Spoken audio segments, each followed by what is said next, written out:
The last thing billionaire Adrian Holt expected when he returned to Cedar Falls was to discover that the woman who shattered his heart 8 years ago was now raising the children he never knew existed. But sometimes the most devastating secrets lead to the most beautiful second chances.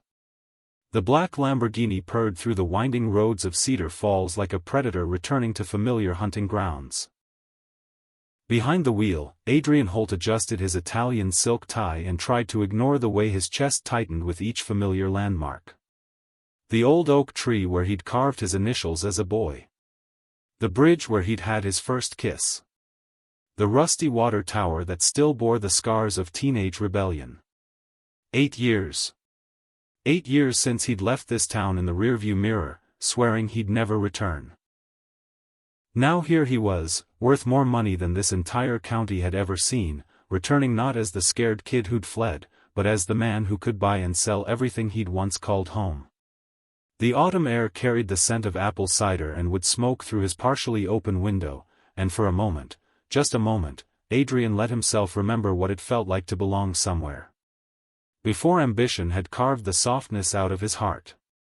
Before success had become his only language of love. His phone buzzed against the leather dashboard. Max Kent, his business partner and the closest thing he had to a friend in his carefully constructed world. "You sure about handling this one personally?"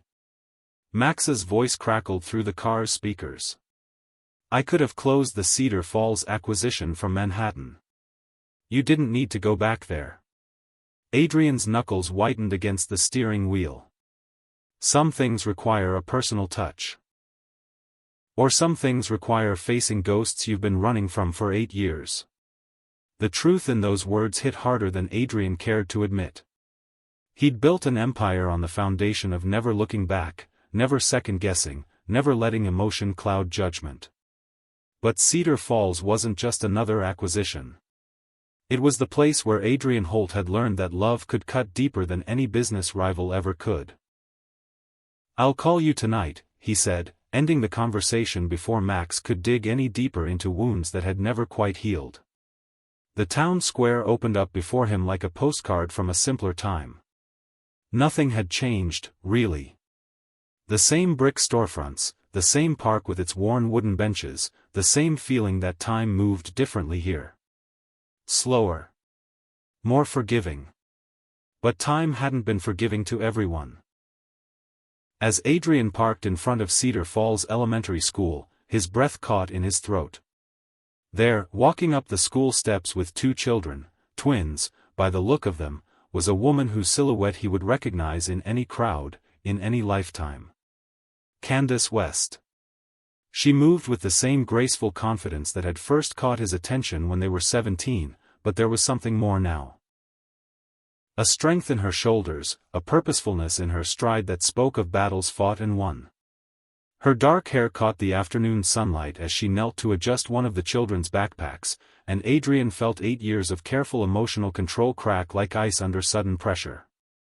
The little girl, she couldn't be more than 7, had her mother's warm brown eyes but something else, something that made Adrian's heart stutter against his ribs. The boy beside her was chattering excitedly about something, his animated gestures so familiar they triggered a memory Adrian couldn't quite place. Then the children turned, and Adrian saw his own eyes looking back at him. The world tilted. The expensive Italian leather beneath his hands, the scent of his custom cologne, the weight of his Rolex, everything that marked him as the man he'd become, suddenly felt like costume jewelry. Because in that moment, staring at 2 children who shared his dark eyes and the stubborn set of his jaw, Adrian Holt realized that the most important part of his life had been happening without him. If you haven't already, hit that subscribe button and join our Dear Love Diaries family. Your special place in this community of heartfelt stories is waiting for you. These passionate journeys of souls connecting against all odds have brought together thousands of beautiful hearts just like yours. Make sure you hit the bell too, so you'll know immediately when a new story unfolds in our diary of love. What do you do when success means destroying the family you never knew you had? How do you rebuild trust with the woman you left behind when she's been protecting a secret that could change everything? And most of all, how do you become a father to children who've been living their entire lives believing their daddy simply didn't exist? These were the questions that would haunt Adrian Holt as he sat in his car, watching the woman he'd never stopped loving disappear into the school with the children who carried his legacy in their smile. 3,000 miles away from this moment, in a Manhattan penthouse that cost more than most people's homes, Adrian Holt had woken up that morning the same way he had for the past 8 years, alone. The floor-to-ceiling windows of his bedroom offered a view of Central Park that real estate agents called priceless, but as Adrian stood in his custom-tailored boxer shorts, sipping coffee that cost more per pound than most people spent on groceries in a month, he felt the familiar hollow ache that no amount of success had ever managed to fill. The Cedar Falls file had been sitting on his mahogany desk for 3 weeks. A simple acquisition, Max had called it. A small town in the Midwest that sat on land perfect for a new tech campus. The numbers were clean, the profit margins generous, and the resistance minimal. It should have been handed off to a junior associate. But the moment Adrian had seen the name Cedar Falls typed in neat corporate font across the proposal cover, his coffee had turned to ash in his mouth. "Mr. Holt?" His assistant's voice had floated through the intercom. "Your 10 o'clock is here." Adrian had stared at those 2 words. Cedar Falls, and made a decision that would change everything. "Cancel my meetings for the rest of the week. I'm traveling."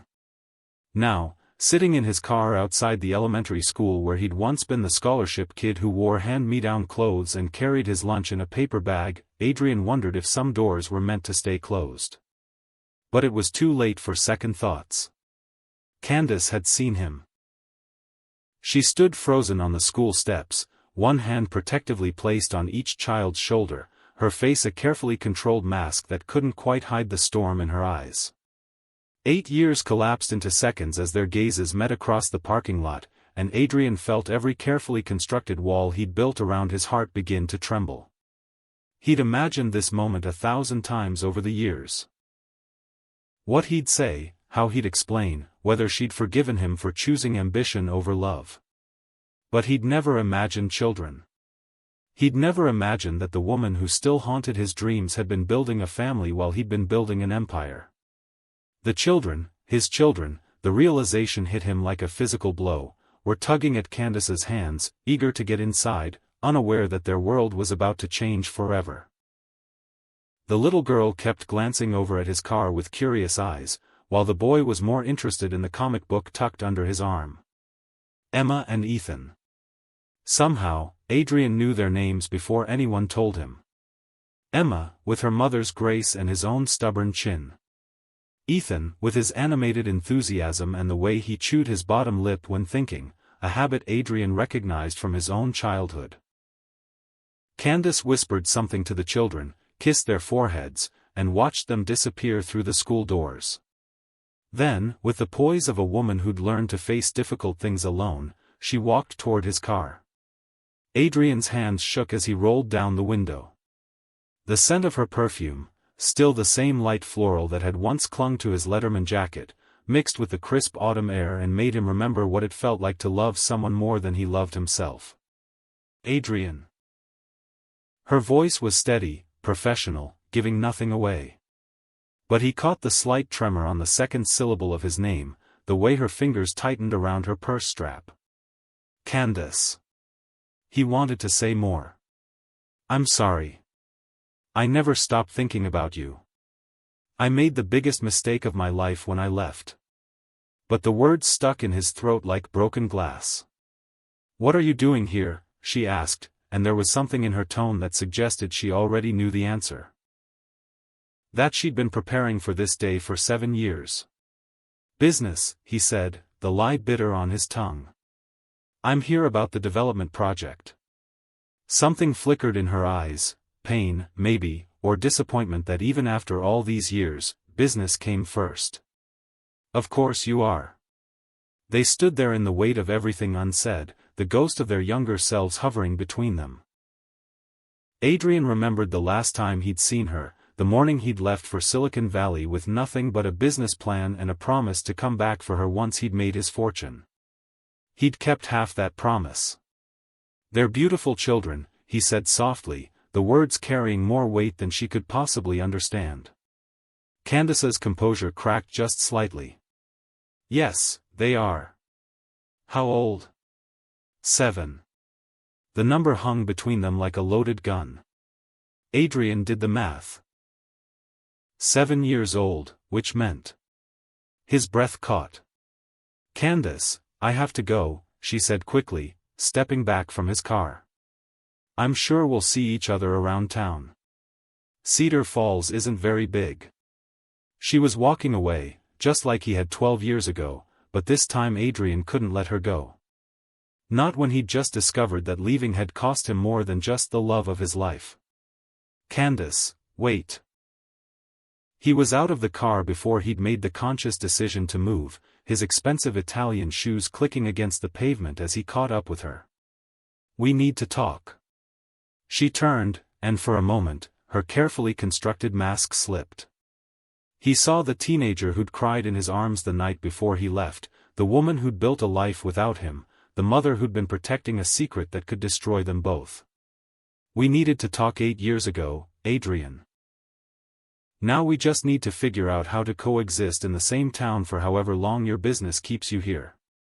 The pain in her voice cut through him like a blade. This was what his ambition had cost him. Not just her love, but the trust in her eyes, the easy intimacy they'd once shared. And now, apparently, 7 years of his children's lives. "I didn't know," he said quietly. "Know what?" But her voice was too careful, too controlled. "About them. About Emma and Ethan." The color drained from her face.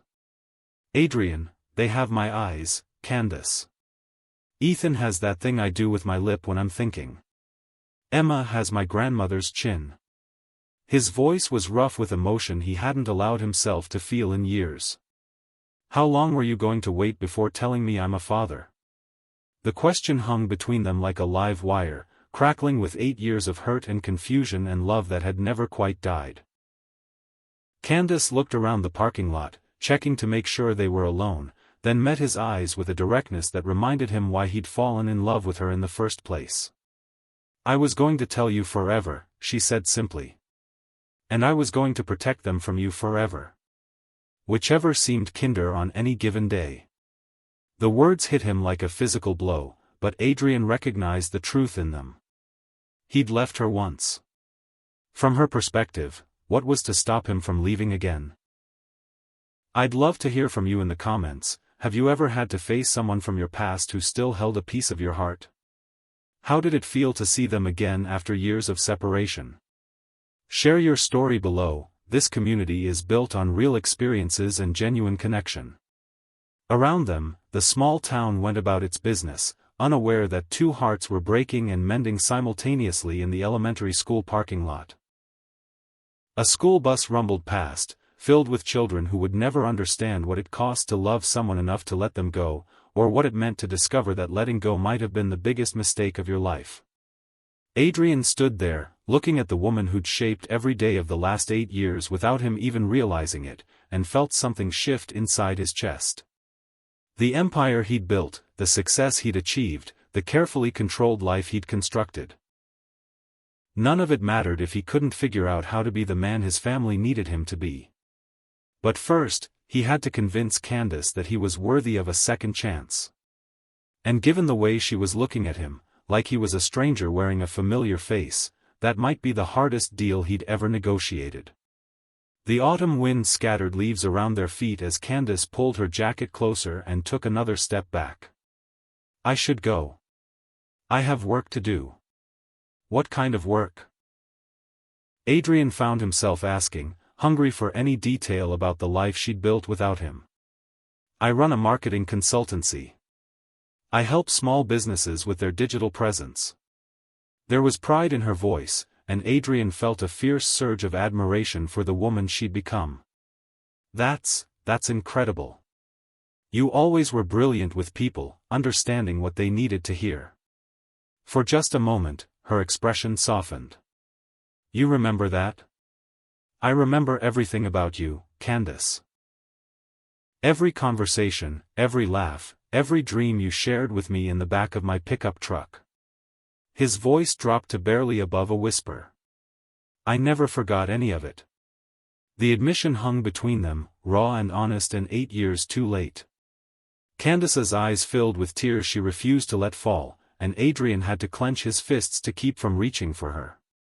"Remembering and staying are two different things," she said finally. "I know. And I know I don't have the right to ask for anything from you. But Candace." He struggled with words that felt too small for the enormity of what he was feeling. "They're my children too." The words seemed to physically pain her. "They don't know that." "What do they think?" "About their father, I mean?" Candace was quiet for so long that Adrian thought she might not answer. When she finally spoke, her voice was barely audible. "They think their daddy is busy saving the world, and that's why he can't come home." The simple, devastating explanation nearly brought Adrian to his knees. Somehow, even in her hurt and anger, Candace had found a way to protect their children from the ugly truth, that their father had chosen success over family, ambition over love. "Candace, I don't." She held up a hand, stopping whatever apology or explanation he was about to offer. "Just don't. Not here, not now. I need time to think." She was walking away again, and this time Adrian let her go. But as he watched her disappear around the corner, her shoulders straight and her step determined despite the earthquake he'd just caused in her life, Adrian made himself a promise. He'd spent 8 years building an empire. Now he was going to spend however long it took to build something more important, a bridge back to the family he'd never meant to abandon. Even if it meant tearing down everything he'd constructed in the meantime. The children, his children, would be getting out of school in a few hours. And for the first time in 8 years, Adrian Holt had somewhere more important to be than a boardroom. He had a family to win back. Even if they didn't know they were his to win.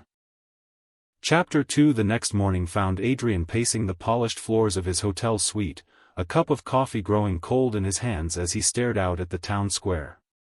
Sleep had been impossible after yesterday's revelation.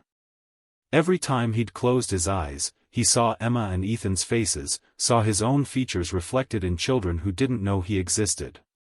He was a father. The knowledge sat in his chest like a stone, heavy with 8 years of missed birthdays, first steps he'd never witnessed, bedtime stories he'd never read. Somewhere in this small town, his children were getting ready for school, eating breakfast, living their lives completely unaware that their father had finally come home. A knock at his door interrupted his brooding. Max Kent stood in the hallway, travel-rumpled and carrying 2 coffee cups and a look of barely contained concern.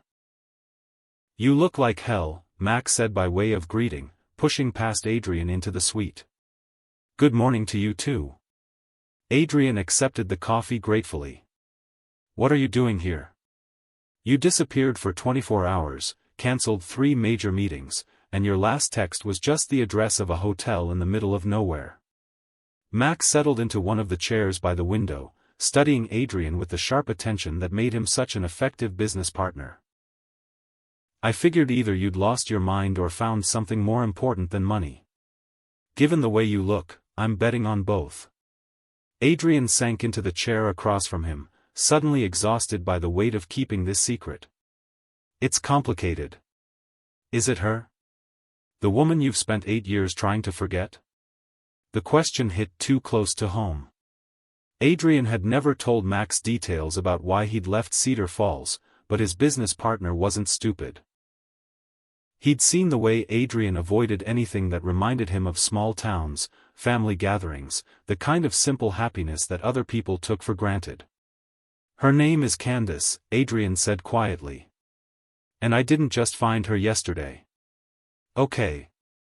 Max leaned forward, sensing the gravity in Adrian's voice. "What else did you find?" "I found out I'm a father." The words hung in the expensive air of the hotel suite like a bomb blast. Max's coffee cup stopped halfway to his mouth, and for a moment, the only sound was the distant hum of traffic from the street below. Come again? She has twins. 7 years old. They have my eyes, Max. My grandmother's chin. The way I bite my lip when I'm thinking. Adrian set down his coffee with hands that weren't quite steady. I left town 8 years ago to make my fortune, and I never knew she was pregnant. Max was quiet for a long moment, processing the enormity of what Adrian had just revealed. When he finally spoke, his voice was gentler than usual. Does she know you didn't know? I think so. But I also think she never planned to tell me. Adrian ran his hands through his hair, destroying the careful styling that usually made him look like he belonged on magazine covers. She's been protecting them from me. Max told them their father is busy saving the world instead of the truth. That he abandoned them before they were even born. You didn't abandon them if you didn't know they existed. Didn't I? Adrian stood up, moving to the window where he could see the elementary school in the distance. I left her, Max. I chose money over love because I was so convinced that success was the only thing that could make me worthy of her. And while I was building an empire to prove my worth, she was carrying our children and facing pregnancy alone. Max joined him at the window, following his gaze to the school where 2 children Adrian had never met were learning to read and write and dream about the future. So what are you going to do? I don't know. The admission felt like a physical pain. Adrian Holt always had a plan, always knew the next move, always controlled every variable. But how do you suddenly become a father to children who've lived their entire lives without you? Start with being honest, Max suggested. It's worked pretty well for you in business. Business is different. In business, if someone doesn't trust you, you find someone else to work with. But this. Adrian's voice trailed off as he watched a school bus pull up to the elementary school. This is my family, Max. My children don't even know I exist. If I mess this up, there's no second chance. From what you've told me about her, it sounds like she's already protecting them by not making you the villain in their story. Max clapped a hand on Adrian's shoulder. The question is, what are you going to do to deserve their trust?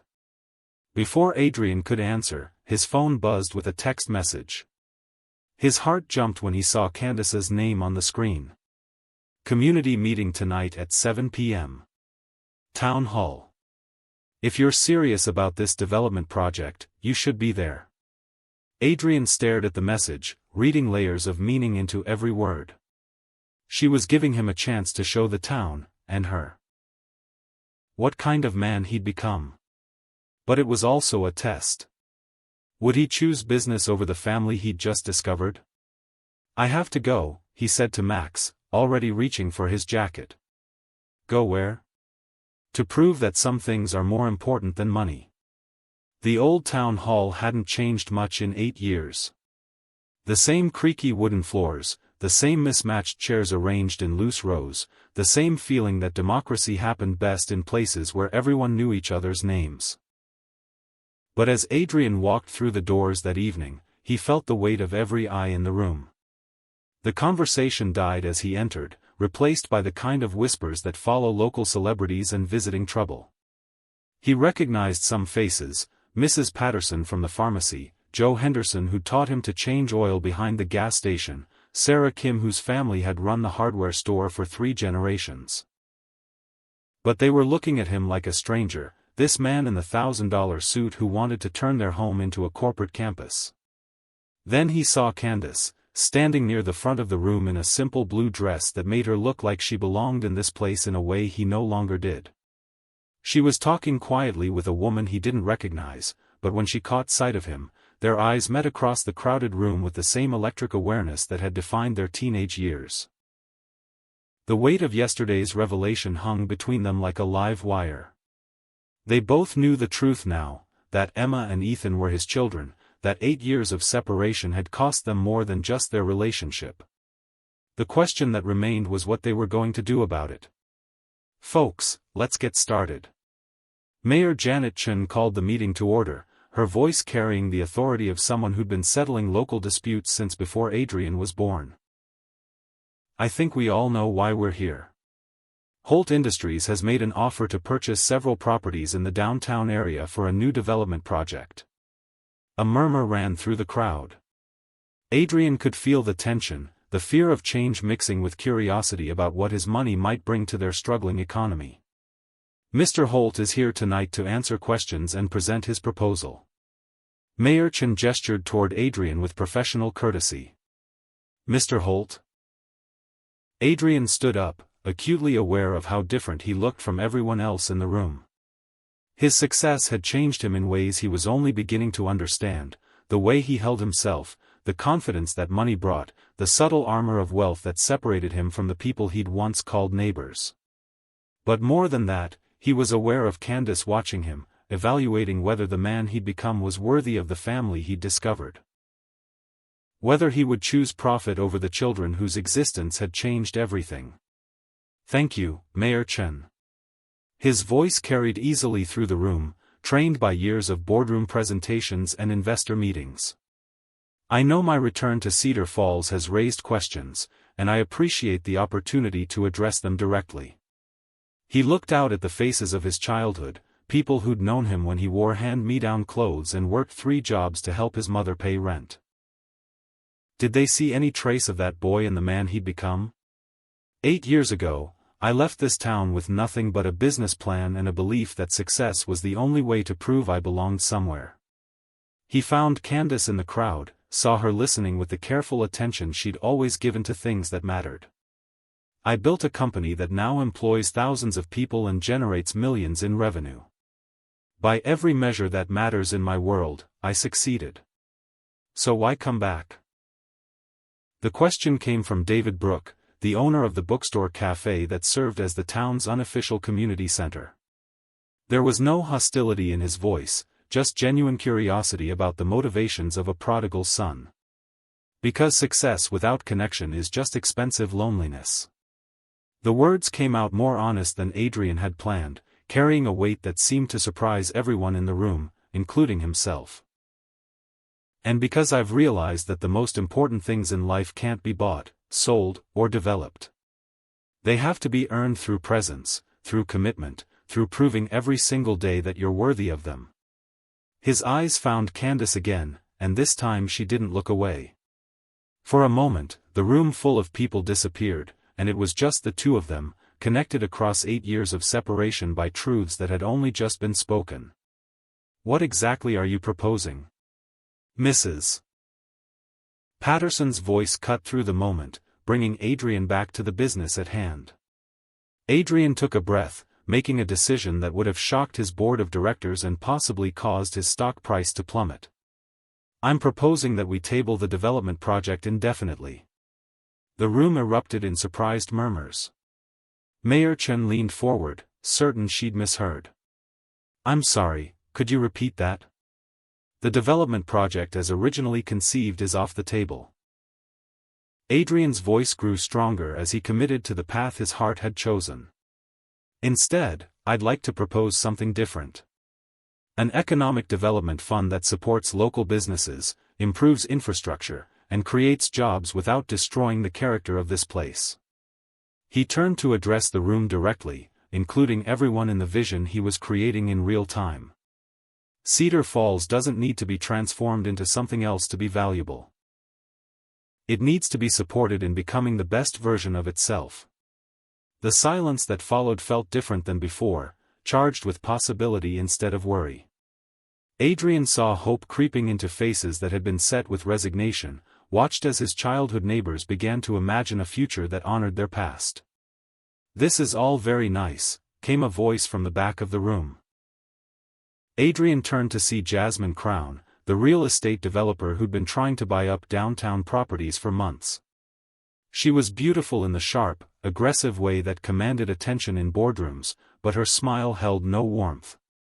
"But pretty speeches don't create jobs or pay mortgages. Mr. Holt, your company's original proposal would have brought significant economic benefits to this area. At the cost of everything that makes this place worth saving," Candace said, speaking for the first time since the meeting began. She stood up, her voice carrying the quiet authority of someone who'd earned her community's respect through years of service. Economic development that destroys local character isn't development, it's replacement.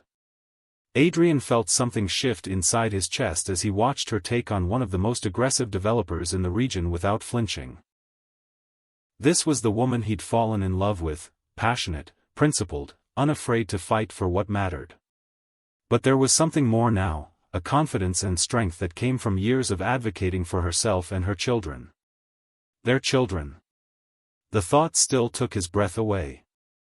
Ms. West, Jasmine's voice carried a subtle condescension that made Adrian's jaw tighten. I understand your attachment to local charm, but sentiment doesn't create economic opportunity. Neither does gentrification disguised as progress. Candace met Jasmine's challenging stare with steady grace. Real economic development strengthens existing communities instead of pricing them out. The room was watching this exchange like a tennis match, heads turning between the two women who represented completely different visions for their town's future. Adrian found himself entirely captivated by Candace's ability to hold her ground against someone who made a living intimidating people into bad deals. But more than that, he was watching the mother of his children defend the community where Emma and Ethan were growing up. Every word she spoke was protecting the home his family had built without him. Mr. Holt, Jasmine turned her attention back to him, and Adrian caught the calculating look in her eyes. Perhaps we could discuss the specifics of your revised proposal over dinner tomorrow evening? I have some alternative suggestions that might interest you. The invitation hung in the air, loaded with implications that had nothing to do with business and everything to do with the way Jasmine was looking at him. Around the room, Adrian could see people processing this moment. Would the wealthy outsider choose the aggressive developer who promised fast money, or would he stick with his commitment to community-centered development? But Adrian wasn't looking at the crowd. He was looking at Candace, who had gone very still, her carefully controlled expression not quite hiding the flash of something that looked like concern. Not jealousy exactly, but wariness about whether he would, once again, choose the easy path over the right one. The path that led away from his family. I appreciate the offer, Adrian said carefully, but I think any further discussion about Cedar Falls development should happen in public, with the community involved. Backroom deals aren't how we're going to build something lasting here. Relief flickered across Candace's face so quickly that Adrian almost missed it. But he caught it, and the knowledge that his answer mattered to her. That she was already thinking of him as someone whose choices affected their children's future, sent warmth spreading through his chest. Of course, Jasmine said smoothly, but Adrian caught the flash of irritation in her eyes. Community input is valuable. Mayor Chen took control of the meeting again, guiding the discussion toward practical questions about timeline and funding. But Adrian found it hard to concentrate on the details. His attention kept drifting to Candace, to the way she listened thoughtfully to her neighbor's concerns, the gentle authority with which she summarized complex issues, the graceful strength that had only grown in the years since he'd known her. This was the woman who'd raised his children alone for 7 years. Who'd protected them from the pain of his absence while somehow keeping hope alive that their father might return. Who'd built a life so full of love and purpose that Emma and Ethan had grown up secure despite everything they'd lost. When the meeting finally ended, people began to disperse in small groups, continuing conversations in the parking lot under the streetlights. Adrian found himself surrounded by neighbors who wanted to shake his hand, to thank him for choosing their community over quick profit. The warmth of their acceptance felt better than any business deal he'd ever closed. Adrian. Candace appeared at his elbow as the crowd thinned, her voice quiet enough that only he could hear. Could I speak with you for a moment? His heart jumped at the request. Of course. They walked outside together, finding a quiet spot under the old oak tree that anchored the town square. The autumn air was crisp with the promise of winter, carrying the scent of wood smoke and fallen leaves. Above them, stars were beginning to emerge in the darkening sky, bright in a way that city lights never allowed. Thank you, Candace said simply. For what you said in there. For choosing the community over profit. I didn't choose the community over profit, Adrian said, and saw her face fall slightly. I chose what matters over what's easy. My family happens to live in this community. The word family hung between them, heavy with new meaning. Candace looked at him with surprise, as if she hadn't expected him to claim that connection so quickly. They don't know you yet, she said carefully. Emma and Ethan. They don't know who you are. But I know who they are. Adrian's voice was rough with emotion. They're my children, Candace. And this is their home. I'm not going to let anyone destroy that. She studied his face in the lamplight, searching for something she wasn't sure she'd find. What does that mean, exactly? You knowing who they are? It means I want to be their father. Not just biologically, but actually. I want to know what makes Emma laugh, what Ethan dreams about, whether they like pancakes or waffles for breakfast. Adrian struggled to find words for the overwhelming need that had taken root in his chest. I want to be present for all the moments I've already missed. The vulnerability in his voice seemed to surprise her. Adrian, they're not just concepts or projects you can master. They're children with their own personalities, their own needs. They've built a life without you. I know that. He ran a hand through his hair, feeling the weight of 8 years of absence. I know I can't just walk in and expect them to accept me immediately. But Candace, I'm asking for the chance to try. To prove that I'm not the man who left anymore. Before Candace could respond, the first fat raindrops began to fall, spattering the pavement around them with dark circles that grew larger by the second. They both looked up at the sky, which had darkened into the kind of thick, pregnant clouds that promised a real storm. Oh no, Candace muttered, looking around for shelter as the drops became a steady drizzle. I walked here from home. I didn't think, come on. Adrian took her hand without thinking, the contact sending an electric shock up his arm. David's bookstore should still be open. They ran across the square together as the drizzle became a downpour, laughing breathlessly as they dodged puddles and leaped over rain-slicked curbs. The bookstore's warm light spilled out onto the wet pavement like a beacon, and they burst through the door in a tangle of damp clothes and shared adrenaline. Well, look what the storm blew in, David Brooke called from behind the counter, where he was tallying the day's receipts. The bookstore cafe had always stayed open late, serving as a refuge for insomniacs, students, and anyone who needed a warm place to think. Candace, Adrian. Rough night to be caught without an umbrella. We were just talking in the square when it started, Candace explained, pushing wet hair back from her face. Do you mind if we wait it out? Stay as long as you need. I've got fresh coffee, and the fireplace is going. David gestured toward the cozy seating area in the back of the store, where overstuffed chairs surrounded a stone fireplace that crackled with warmth. Adrian looked at Candace, a question in his eyes. She hesitated for a moment, then nodded. Coffee sounds perfect. They settled into chairs near the fire, accepting steaming mugs from David and listening to the rain drum against the windows with increasing intensity. The storm had transformed the bookstore into something intimate and separate from the outside world, a pocket of warmth and safety where time moved differently. I used to come here to study, Candace said softly, cradling her coffee mug between her hands. When we were in high school. Remember? You'd pick me up after your shift at the garage, and we'd sit right here working on homework until David kicked us out at closing. Adrian remembered. Those had been some of his favorite hours, sitting close enough to smell her shampoo, stealing glances at her profile as she concentrated on calculus problems, feeling like the luckiest person in the world just to be in her orbit. You always understood the math better than I did, he said. I spent more time watching you than actually studying. I know. Her smile was soft, touched with the kind of nostalgia that made the past feel closer than it should. I could feel you looking at me. It made it very hard to concentrate on derivatives. They sat in comfortable silence for a moment, the fire warming their rain-damp clothes and the familiar space wrapping around them like a hug from their younger selves. But there was a weight between them now that hadn't existed in those innocent afternoons. The weight of their children sleeping safely at home, unaware that their father had finally returned. "Tell me about them," Adrian said suddenly.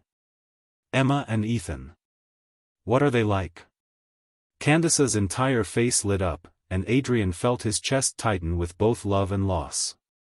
This was what he'd missed, not just his children's lives, but the joy in Candace's eyes when she talked about them. She's like you, actually. Determined, ambitious, always has a plan." Candace's smile was soft with maternal pride. "She wants to be a veterinarian, and she's already started a neighborhood pet-sitting business. She's 7 years old and has more entrepreneurial spirit than most adults." Adrian felt something fierce and proud unfurl in his chest. "And Ethan?" "Ethan is pure sunshine. He makes friends with everyone, sees the best in every situation. He wants to be a teacher like his favorite person in the world, Mrs. Rodriguez." Candace's voice grew tender. "He's the kind of kid who brings home injured birds and befriends the shy kids at school. He has your eyes, but he has the biggest heart I've ever seen." The love in her voice was so clear, so profound, that Adrian had to look away for a moment. She'd done this, raised these amazing children, completely on her own. While he'd been conquering boardrooms, she'd been nurturing hearts and minds and building the kind of home where children could grow into their best selves. "They sound incredible," he said, his voice rough with emotion. "You've done an amazing job with them, Candace. They're lucky to have you as their mother." "They're good kids," she said simply. "But Adrian, they're going to have questions. About where you've been, why you're here now, what it means for their future. I need to know that you're prepared for that. That you're not going to disappear again when things get complicated." The words hit him like a physical blow, because they contained the heart of what she feared most, not that he wouldn't love their children, but that he would love them and then leave them. That he would break their hearts the way he'd broken hers. "I'm not going anywhere," he said, meeting her eyes across the space between their chairs. "I know I have to earn your trust, earn their trust. But Candace, I've spent 8 years building a life that meant nothing without the people I loved. I'm not making that mistake again." "How can you be sure? You haven't even met them yet. Being a parent isn't just about love, it's about showing up every single day, even when it's hard. Even when business is demanding or there are problems to solve or more profitable opportunities somewhere else." Adrian set down his coffee mug and leaned forward, his eyes never leaving hers. "Do you know what I did this morning? I called my assistant and told her to clear my calendar indefinitely. I called my board and informed them I was relocating to Cedar Falls permanently. I put my Manhattan penthouse on the market." Candace's eyes widened. "Adrian, I'm not the same man who left 8 years ago," he continued, his voice growing stronger with conviction. "That man thought success meant achieving things that impressed other people. This man knows that success means being present for the people who matter most." The fire crackled in the silence that followed, and somewhere in the distance, thunder rumbled across the sky. Adrian could see the war playing out across Candace's face, hope fighting with caution, love wrestling with the fear of being hurt again. "They ask about you," she said finally, her voice barely above a whisper. "Emma and Ethan. They ask why their daddy can't come home, when they'll get to meet him, whether he knows about their soccer games and school plays and lost teeth." Adrian felt something break open in his chest. "What do you tell them?" "I tell them that their daddy loves them very much, even from far away. That he's working hard to make the world better for them. That someday, when the time is right, they'll understand everything." Tears were sliding down her cheeks now. "But Adrian, they're getting older. They're starting to notice that other kids have fathers at school events, that family photos have people missing. I don't know how much longer I can protect them from the truth. Then don't. The words came out before Adrian could stop them. Don't protect them from me anymore. Let me be their father. It's not that simple, why not? Adrian stood up, moving to the window where rain was still streaming down the glass. I know I don't deserve it. I know I have to prove myself. But Candace, I'm ready to do whatever it takes. Tell me what you need from me. She was quiet for so long that Adrian thought she might not answer. When she finally spoke, her voice was steady but thick with emotion. I need you to understand that this isn't about you and me anymore. It's about Emma and Ethan, and what's best for them. I need you to prove that you're committed not just to being their father when it's convenient, but to being the kind of man they can count on completely. How do I do that? Candace stood up, joining him at the window where they could see the storm beginning to ease. Start small. Show up consistently. Let them get to know you without pressure or expectations. And Adrian? She turned to face him, and the vulnerability in her eyes took his breath away. Don't make promises you're not sure you can keep. They've been hurt enough by missing parents. The plural word hit him like a slap. Missing parents? There's been someone else? No. Candace shook her head quickly. There's never been anyone else. But their father has been missing for their entire lives, and that's hurt them in ways you'll need time to understand. Adrian felt the weight of that truth settle in his chest. His children had been growing up with a father-shaped hole in their lives, and it was his fault. His choices had created that wound, and it would be his responsibility to heal it. Will you let me try? He asked quietly. Will you give me the chance to show them, and you, that I'm here to stay? Outside, the rain had stopped completely now, leaving the world outside washed clean and gleaming under the streetlights. David appeared from the front of the store, tactfully clearing his throat to let them know it was time to close. Looks like the storm's past, he said with the kind of gentle wisdom that came from years of providing sanctuary for people who needed a safe place to have difficult conversations. Adrian and Candace stood up reluctantly, the weight of decision hanging between them. When Candace finally spoke, her voice was careful but hopeful. Emma has a soccer game on Saturday morning, she said. If you want to come, as a friend of mine. Someone who knew me when we were young. We could see how that goes. Adrian felt his heart stop and restart. It wasn't much, an invitation to watch his daughter play soccer while pretending to be nothing more than an old friend. But it was a beginning, the first crack in the wall that Candace had built to protect them all. I'd like that, he said, his voice rough with emotion. I'd like that very much. They don't know who you are, she warned. And depending on how this goes, they might not for a while. This is about them getting comfortable with you first. I understand. And Adrian? She paused with her hand on the door handle, seeming to wrestle with something internal. When you meet them, be prepared for them to like you. They're children who've always wanted a father. Don't let that pressure you into promises you're not ready to make. The words hit Adrian like a blessing and a warning all at once.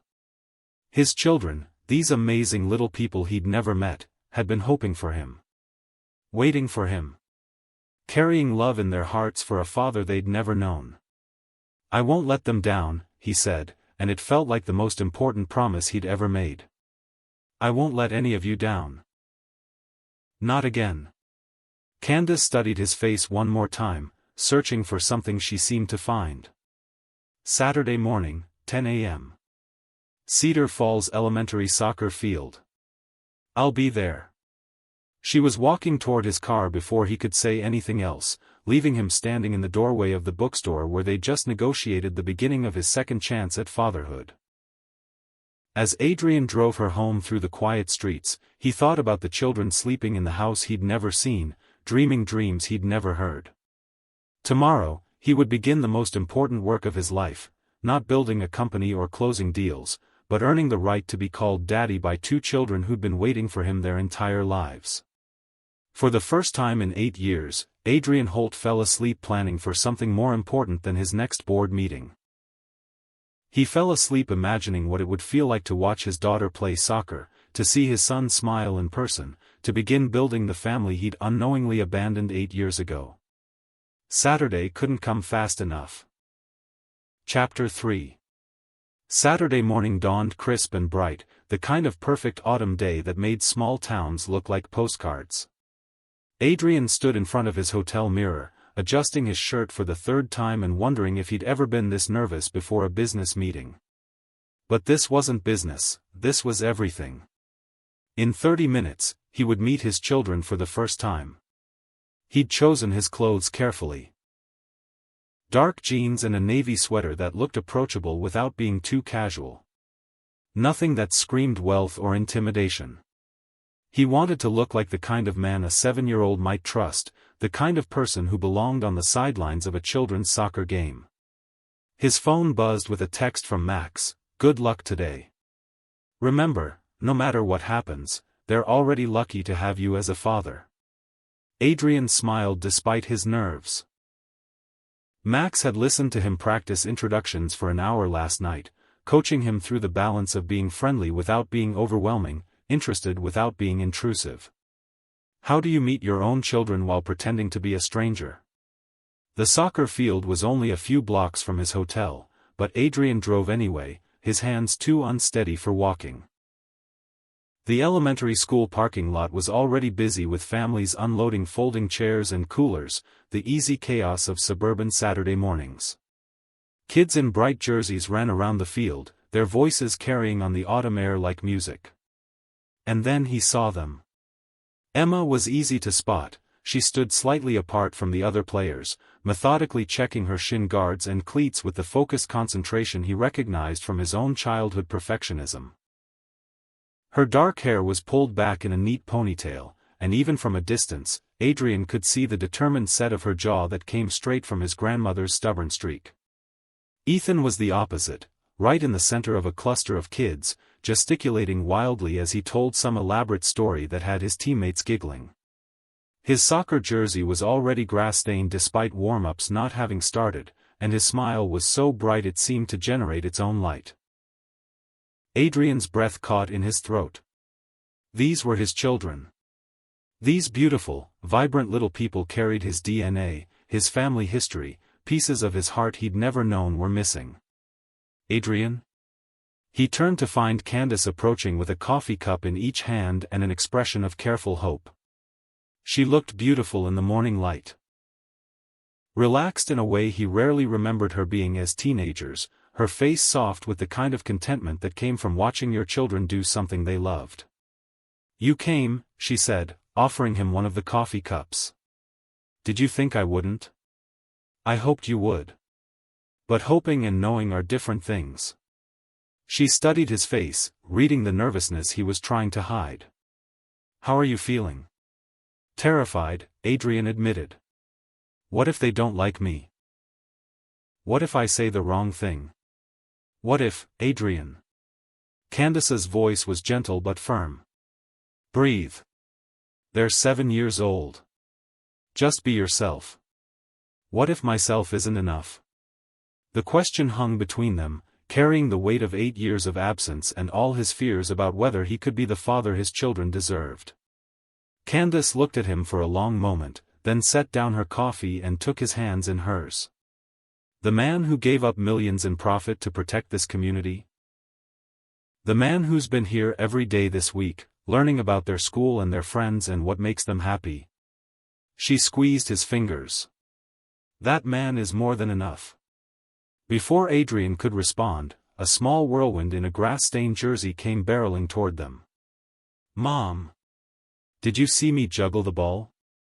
I got it 8 times before." Ethan skidded to a stop when he noticed the stranger standing next to his mother, his dark eyes, Adrian's eyes, going wide with curiosity rather than shyness.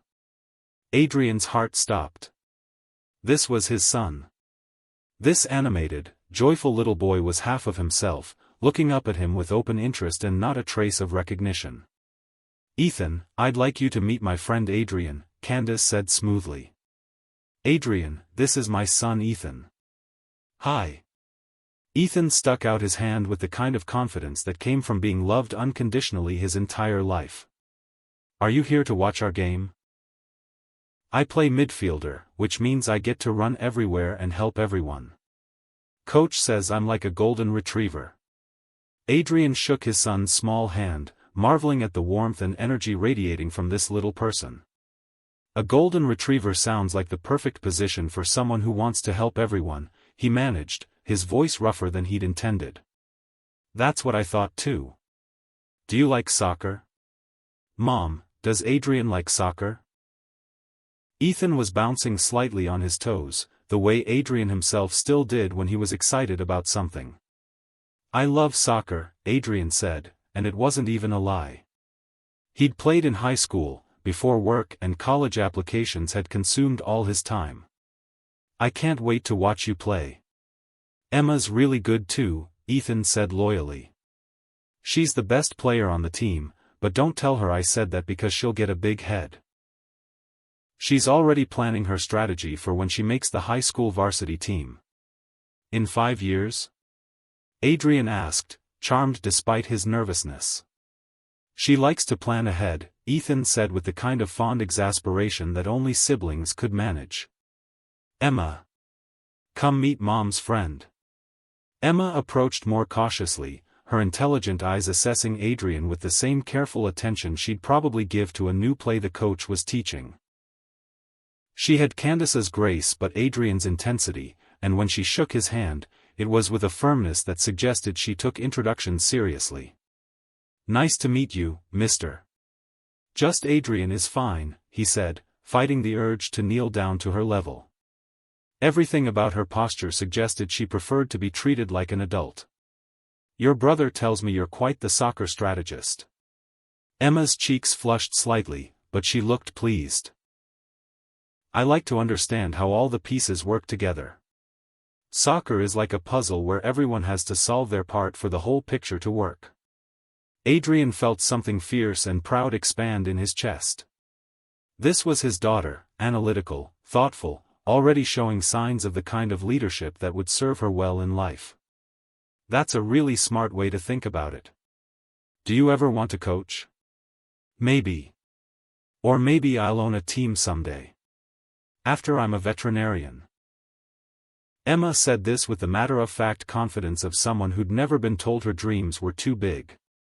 "Those sound like excellent goals," Adrian said seriously. "The animals will be lucky to have you looking out for them." Something in Emma's expression warmed, as if she'd passed some kind of test she hadn't known she was taking. "Do you have any kids?" The question hit Adrian like a physical blow. He felt Candace tense beside him, waiting to see how he'd navigate this moment. "No," he said quietly. "But I think kids are pretty amazing. I'm hoping to spend more time around them." "Kids are okay," Emma said with the worldly tone of someone who'd lived a whole 7 years. "Some of them are really immature though. Like Tommy Henderson, who still picks his nose and thinks no one notices." "Emma," Candace warned, but she was fighting a smile. "It's true.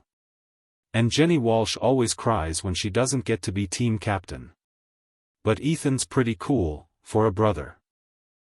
"Thanks, Ethan said, beaming at what passed for high praise from his sister. "You're not terrible either." Adrian watched this exchange with something approaching awe. These children were amazing, confident and kind and completely themselves in a way that spoke to the incredible job Candace had done raising them. They bantered like best friends, protected each other instinctively, and somehow managed to make a stranger feel welcome without even trying. "Players, let's warm up." Coach Martinez called from the field, and both children immediately focused on their responsibility. "Gotta go," Ethan said, already jogging backward toward the field. "Watch me score a goal, okay, Adrian?" "I'll be watching," Adrian promised, and meant it with every fiber of his being. Emma lingered for a moment longer, studying Adrian with those serious dark eyes. Are you the reason Mom's been happy lately? The question was so direct, so perceptive, that Adrian nearly choked on his coffee. Beside him, Candace made a small sound of embarrassment. Emma, it's okay, Adrian said, crouching down so he was at Emma's eye level. This felt too important for distance. I hope so. Your mom is a pretty special person, and she deserves to be happy. Emma nodded sagely, as if this confirmed something she'd suspected. Good. She works really hard taking care of everyone else. Someone should take care of her too. Before Adrian could respond to this devastating display of maturity from a 7-year-old, Emma was jogging toward the field, leaving him staring after her with his heart in his throat. She's incredible, he said to Candace, who was wiping away tears she hoped he wouldn't notice. They both are. And Adrian? She touched his arm gently. They like you. How can you tell? Ethan invited you to watch him score, which means he's already planning to show off for you. And Emma? Candace smiled. Emma doesn't usually ask personal questions of adults unless she's decided they're worth her attention. They found seats on the bleachers as the game began, and Adrian discovered that watching his children play soccer was simultaneously the most wonderful and most terrifying experience of his life. Every time one of them got near the ball, his heart rate spiked. When Ethan got knocked down by a bigger kid, Adrian was halfway out of his seat before he remembered he was supposed to be just a family friend. He's fine, Candace said quietly, reading his panic. Kids are resilient. Part of being a parent is learning when to rescue them and when to let them figure it out themselves. Adrian watched Ethan bounce back up with a grin, high-fiving the kid who'd knocked him down like it was no big deal. How do you know the difference? You don't, mostly. You just do your best and hope you're raising them to be strong enough to handle whatever comes their way. On the field, Emma stole the ball from an opposing player with a move that was pure tactical brilliance, dribbling past 2 defenders before passing to Ethan, who scored with a triumphant whoop. Both children immediately looked toward the bleachers, and Adrian found himself on his feet, cheering as if his life depended on it.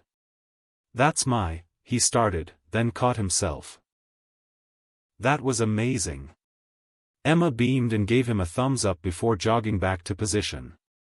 Ethan did a little victory dance that made half the bleachers laugh, including Adrian, who was discovering that pride in his children's accomplishments was a physical sensation, warm and fierce and completely overwhelming. You were about to say, "That's my daughter," Candace observed quietly. Sorry. I got caught up in the moment. Don't apologize. It's nice to see someone else get as excited about their successes as I do. They watched the rest of the game in comfortable companionship, Candace explaining the nuances of 7-year-old soccer strategy while Adrian marveled at how naturally Emma and Ethan worked together. They seemed to have an intuitive understanding of each other's strengths, the kind of partnership that spoke to years of being each other's primary playmate and best friend. When the game ended, with Emma's team winning 3-2, thanks in large part to her assists and Ethan's infectious encouragement of his teammates, both children ran straight to the bleachers. Did you see my goal? Ethan asked Adrian, bouncing with excitement. I used the move Emma taught me where you fake left but go right. It was perfect, Adrian said, and the pride in his voice was unmistakable. You're both incredible players. We're going to get ice cream to celebrate, Emma announced. Mom always takes us for ice cream after games. Do you want to come? Adrian looked at Candace, who nodded slightly. If Adrian doesn't have other plans, he's welcome to join us. I don't have other plans, Adrian said quickly. Too quickly, maybe, because Emma gave him a curious look. Don't you have a job or something? Most grown-ups have jobs. I do have a job, but it's the kind where I can work from anywhere. So I'm spending some time here in Cedar Falls, getting to know the town again. Again? Ethan perked up. You lived here before? A long time ago. When I was young. Did you know Mom when she was little? Emma asked with the relentless curiosity of a child who'd sensed an interesting story. Adrian glanced at Candace, who gave him the slightest nod. I did. We went to high school together. Were you friends? Very good friends, Adrian said carefully. Your mom was the smartest person in our class. And the kindest. She still is, Ethan said loyally. Mom's the best at everything. She helps other businesses be successful, and she coaches soccer, and she makes the best pancakes in the world. Those sound like some pretty impressive accomplishments, Adrian said, and Candace blushed. They're biased, she said. Come on, let's get that ice cream before the afternoon crowd arrives. The ice cream parlor was a short walk from the school, a local institution that hadn't changed much since Adrian's own childhood. The same checkerboard floor, the same hand-painted menu board, the same generous scoops that made it impossible to finish a cone without getting sticky fingers. Emma ordered strawberry with rainbow sprinkles, Ethan chose chocolate chip cookie dough with extra whipped cream, and Adrian found himself getting vanilla, the same flavor he'd always ordered as a kid, much to his children's apparent disappointment. Vanilla? Emma said with the kind of gentle pity usually reserved for the tragically misguided. That's like ordering the most boring flavor on purpose. Sometimes the simple things are the best, Adrian defended, but he was smiling. Try mine, Ethan said generously, offering Adrian a spoonful of his elaborate creation. It's got cookie dough and fudge and it's basically perfect. Adrian accepted the bite, making exaggerated sounds of appreciation that sent Ethan into giggles. You're right, that is pretty perfect. But I still like vanilla. Grown-ups have weird taste, Emma concluded. Mom likes black coffee and dark chocolate. I don't understand how anyone enjoys things that bitter. You will when you're older, Candace said, ruffling Emma's hair. Tastes change as you grow up. Will I like vegetables too? Ethan asked hopefully. Some of them, maybe. What about homework? Will I ever like homework? That depends on whether you find subjects you're passionate about, Adrian said. I hated homework when I was your age, but once I found topics I was really interested in, learning became fun instead of work. What kind of topics? Emma asked, always eager for new information. Business, mostly. How companies work, how to solve problems, how to build things that help people. Is that what you do now? Build things that help people? Adrian thought about his company, about the development projects and investment portfolios and corporate acquisitions that had made him wealthy but not necessarily useful. I'm trying to, he said finally. I think the most important thing is figuring out how to use your talents to make the world a little better. Mom does that, Ethan said matter-of-factly. She helps small businesses grow so people can take care of their families. And she helps organize things for kids who don't have enough food or warm clothes. Adrian looked at Candace with new respect. She'd built exactly the kind of life he'd always claimed to want, successful but meaningful, profitable but purposeful. While he'd been accumulating wealth, she'd been accumulating wisdom. Your mom sounds like someone worth learning from, he said. She is, Emma agreed. She's basically the best person ever. Except when she makes us clean our rooms. Room cleaning is a necessary evil, Candace said with mock seriousness. How else would you find your soccer cleats under all those art supplies? Speaking of art supplies, Emma said, brightening, I made something for you, Mom. It's at home. Can Adrian come see it? The casual invitation hit Adrian like a gift he didn't deserve. His children wanted to show him their home, their space, the place where they felt safest and most themselves. If Adrian doesn't mind a very messy house and 2 kids who will probably want to show him every single possession they own, Candace said, but she was smiling.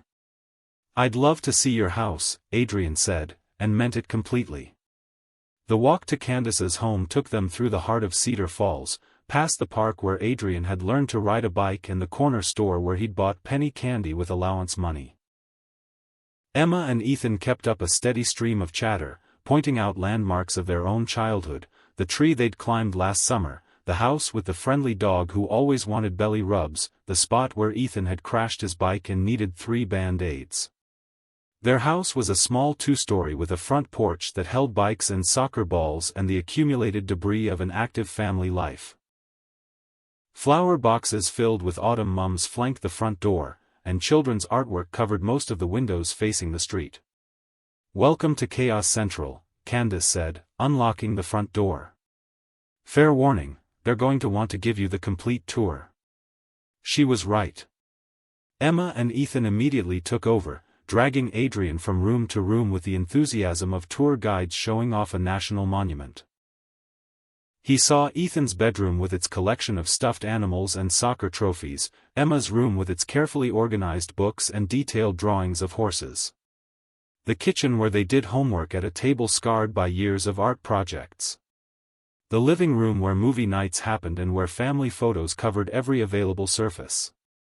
Adrian found himself studying those photos with hungry eyes. Emma and Ethan as babies, as toddlers taking first steps, as preschoolers with gap-toothed grins. Birthday parties and Halloween costumes and Christmas mornings, 8 years of family life that had happened without him. "That's us at the beach last summer," Ethan said, pointing to a photo of himself and Emma building an elaborate sandcastle. "Mom rented a house for a whole week and we got to stay up late every night." "It looks like fun," Adrian said, his voice tight with emotion. "It was the best vacation ever," Emma added.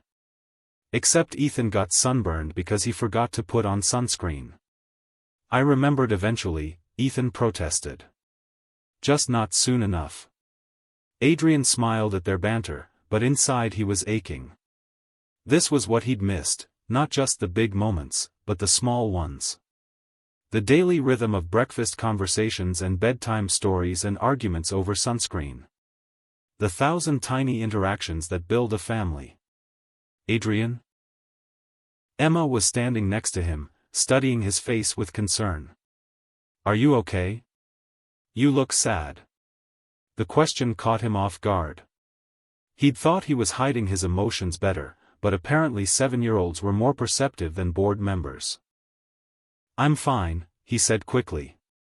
"Just thinking about how lucky you are to have such a wonderful family." "We are pretty lucky," Emma agreed. "Mom says family is about choosing to love each other every day, even when someone leaves their dirty socks on the bathroom floor." "I only did that once," Ethan protested. "This week," Emma clarified, and Adrian laughed despite himself. They spent the rest of the afternoon in easy domesticity. Adrian found himself helping Ethan build an elaborate Lego construction while Emma worked on homework at the kitchen table. Candace moved between them all, orchestrating snacks and mediating sibling disputes and somehow making it look effortless. This was what he'd given up, Adrian realized. Not just love, but belonging. The chance to be part of something bigger than himself, something that mattered more than profit margins or stock prices. What would you do in Candace's position? When someone who broke your heart wants back into your life, how do you protect yourself while staying open to love? I'd love to hear your thoughts and experiences in the comments below. As the afternoon stretched into evening, Adrian reluctantly checked his watch. He'd been here for hours, and reality was starting to creep back in. He had calls to return, emails to answer, a business to run even if his heart was no longer in it. "I should probably go," he said reluctantly. "I've taken up your whole day." "You haven't taken up anything," Candace said. "We've enjoyed having you here. Can you come back tomorrow?" Ethan asked hopefully. "We could show you the park, and maybe play soccer in the backyard." "I'd like that," Adrian said, looking at Candace for permission. "If it's okay with your mom." "Tomorrow's Sunday," Emma said thoughtfully. "We usually go to church and then have lunch at Grandma Grace's house. You could come with us." Adrian's heart stopped. Church and family lunch, the kind of normal family activities he'd never experienced as a child and had never made time for as an adult. The kind of day that would let him see his children in their full context, surrounded by the community that had helped raise them. If Adrian wants to, Candace said carefully. It might be a little overwhelming. Grace Henderson is my mentor, and she's protective of our family. I'd love to meet her, Adrian said honestly. And I'd love to go to church with you, if you'll have me. Really? Ethan bounced excitedly. Pastor Williams tells the best stories, and the music is really good. You'll like it. I'm sure I will, Adrian said, though he couldn't remember the last time he'd been inside a church for anything other than a wedding or funeral. As he prepared to leave, both children hugged him goodbye with the easy affection of people who'd known him their entire lives instead of just one afternoon. Emma's hug was quick but fierce, while Ethan held on long enough to whisper, "I'm glad you're Mom's friend. She needs more friends who make her smile." Walking to his car, Adrian felt like a different person than the man who'd arrived at the soccer field that morning. He was no longer just a successful businessman or a prodigal son returning home. He was Emma and Ethan's something. Not their father, not yet, but someone they trusted and welcomed and wanted to see again. His phone rang as he was getting into his car. Jasmine Crown's name flashed on the screen, and Adrian felt his good mood evaporate slightly. "Jasmine," he answered, trying to keep his voice professional. "Adrian, darling. I hope you're free for dinner tonight. There are some aspects of the Cedar Falls development that we really should discuss privately." Adrian glanced back at Candace's house, where warm light spilled from the windows and he could see the silhouettes of his family settling into their evening routine. "I'm not available tonight. And as I mentioned at the town meeting, I prefer to keep all development discussions public." How refreshingly idealistic, Jasmine's voice carried a note of amusement that set Adrian's teeth on edge. "But surely you understand that some business requires discretion. There are opportunities here that go beyond your little community development fund." "What kind of opportunities?" "The kind that could make us both very wealthy. Cedar Falls sits on some prime real estate, Adrian. With the right approach, we could develop something truly magnificent. A luxury resort, perhaps, or a private golf course. Something that would attract the kind of clientele who appreciate quality." Adrian felt something cold settle in his stomach. At the expense of the existing community. Growth requires sacrifice. I thought a successful businessman like yourself would understand that. I understand it perfectly. I also understand that some things are worth more than profit. Adrian's voice was getting harder, more clipped. I'm not interested in developing Cedar Falls into something that displaces the people who live here. Even if it means walking away from hundreds of millions in potential revenue. Especially then. There was a pause on the other end of the line. When Jasmine spoke again, her voice had lost its honeyed charm. "That's disappointing, Adrian. I'd hoped you were more pragmatic than sentimental. Sentiment is just another word for knowing what matters." How poetic. "Well, if you change your mind, you know how to reach me." "But Adrian?" Her voice took on a warning tone. "Opportunities like this don't wait forever. And Cedar Falls will develop one way or another. The only question is whether you'll be part of it or whether someone else will reap the benefits." The line went dead, leaving Adrian staring at his phone with a growing sense of unease. He'd just made an enemy of one of the most aggressive developers in the region, someone who clearly had her own plans for his hometown. More importantly, someone who didn't seem particularly concerned about what the community wanted. Adrian looked back at Candace's house one more time, where his family was safe and happy and completely unaware of the forces gathering around their peaceful life. He'd spent one perfect afternoon playing at being part of their family, but the real world was already intruding. Tomorrow, he would go to church with his children and meet the woman who'd helped raise them. He would continue building the relationships that mattered more than any business deal he'd ever closed. But tonight, he would start planning how to protect them from the storm that was coming. Because if there was one thing Adrian Holt had learned in 8 years of business, it was that people like Jasmine Crown didn't give up easily. And they definitely didn't accept "no" as a final answer.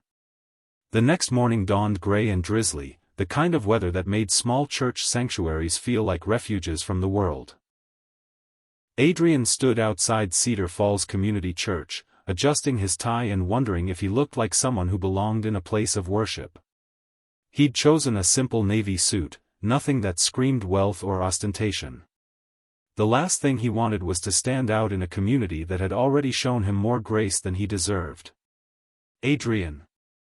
Ethan's voice carried across the parking lot, and Adrian turned to see his family approaching. Emma and Ethan were dressed in their Sunday best. Emma in a navy dress with her hair in careful braids, Ethan in khakis and a button-down that already had mysterious spots on it. But it was Candace who took his breath away. She wore a simple emerald dress that brought out the warmth in her eyes, and there was something about seeing her in this setting, preparing to worship, surrounded by the community that had supported her through single motherhood, that made Adrian's chest tight with emotion. "You came," Emma said, sounding pleased but not surprised. "I promised I would," Adrian replied, and realized that keeping promises to his children was going to be the most important job of his life. "Grandma Grace is inside," Ethan said, bouncing slightly with nervous energy. "She's really excited to meet you. She knows everything about everyone in town, so she probably already knows things about you that you forgot."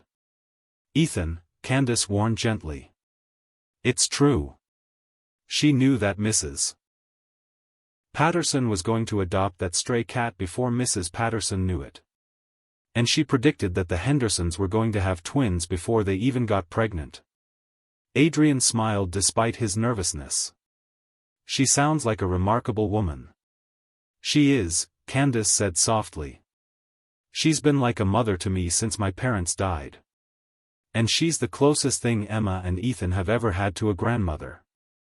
The weight of that statement hit Adrian squarely in the chest. Grace Henderson wasn't just Candace's mentor, she was his children's surrogate grandmother, the elder who'd helped shape their values and character. Meeting her approval would matter more than any board vote he'd ever faced. They walked into the church together, and Adrian was immediately struck by the warmth of the place. Unlike the grand, intimidating churches of his Manhattan social circle, this sanctuary was small and welcoming, filled with the comfortable noise of a community that knew each other well. "There she is," Candace murmured, nodding toward a woman sitting in the third pew.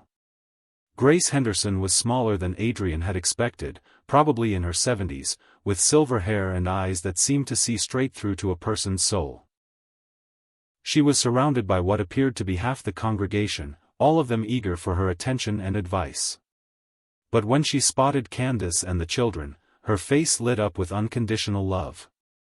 "Gracie," Emma called, running toward the pew with Ethan close behind.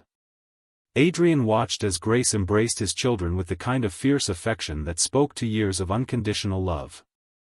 This woman had been there for their first steps, their scraped knees, their bedtime stories. She'd been the grandmother they'd never known they needed, filling a gap that Adrian's absence had created. "And you must be Adrian," Grace said, turning her attention to him with eyes that seemed to catalog every detail of his appearance and bearing. "I've heard quite a lot about you." "All good things, I hope," Adrian said, extending his hand. Grace shook it firmly, her grip surprising for someone her size.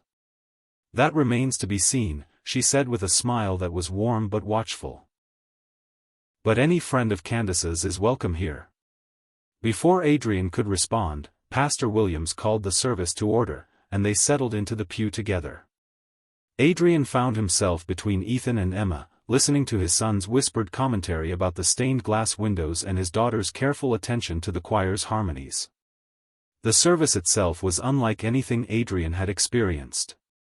There was no pretension, no performance for its own sake.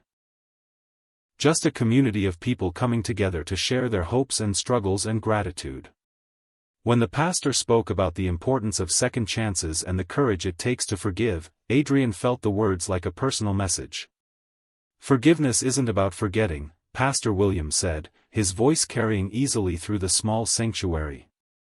It's about choosing love over fear, hope over bitterness.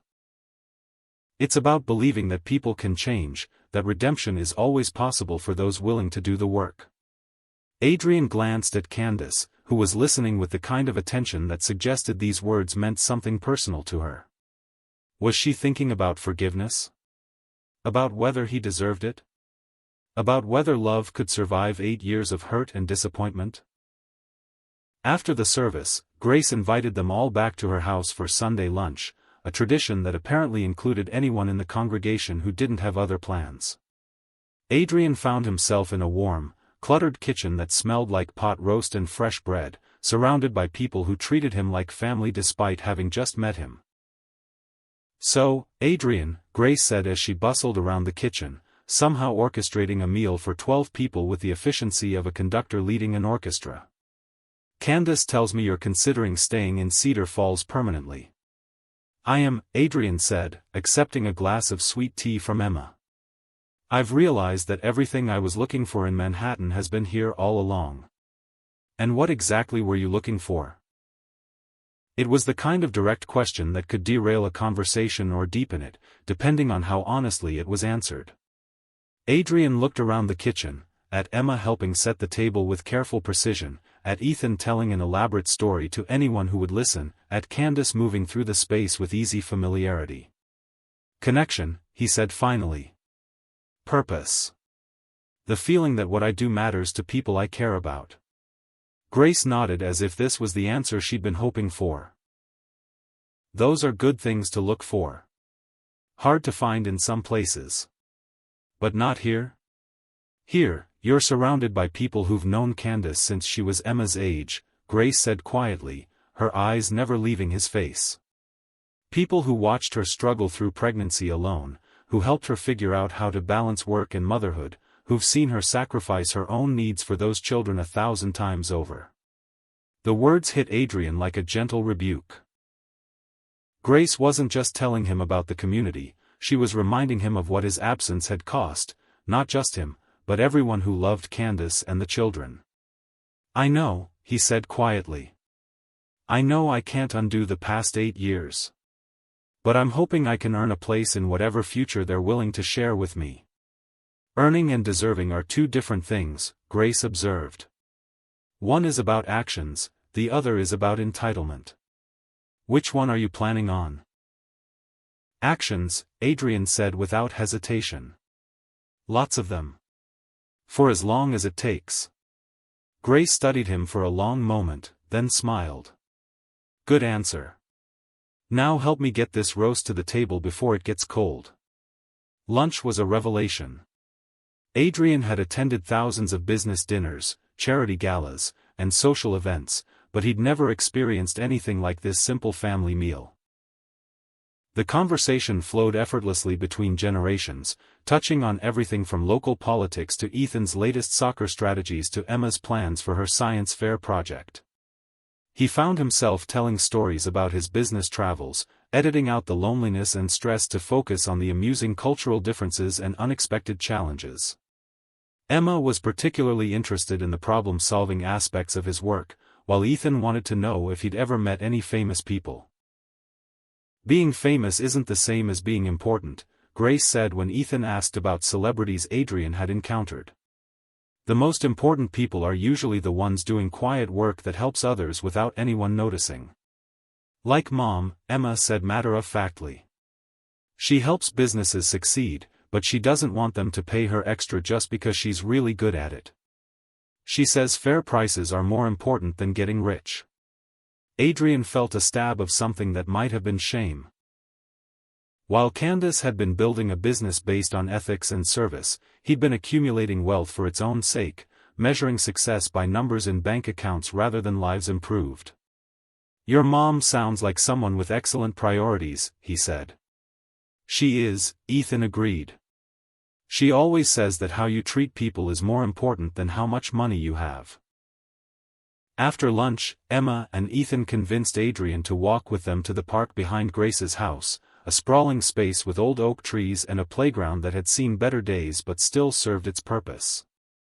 Adrian found himself pushing his daughter on a swing, marveling at how such a simple activity could feel more satisfying than closing $1 million deal.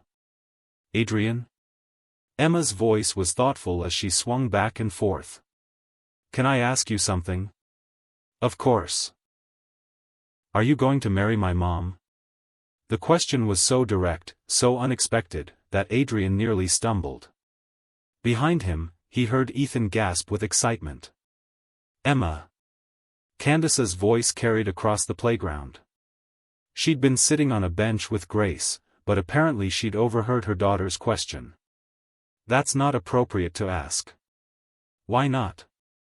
Emma asked with the logic of someone who'd never learned that some questions were supposed to be off-limits. I like Adrian, and he makes Mom smile, and he knows about business stuff that could help her company grow. It seems like it would make sense.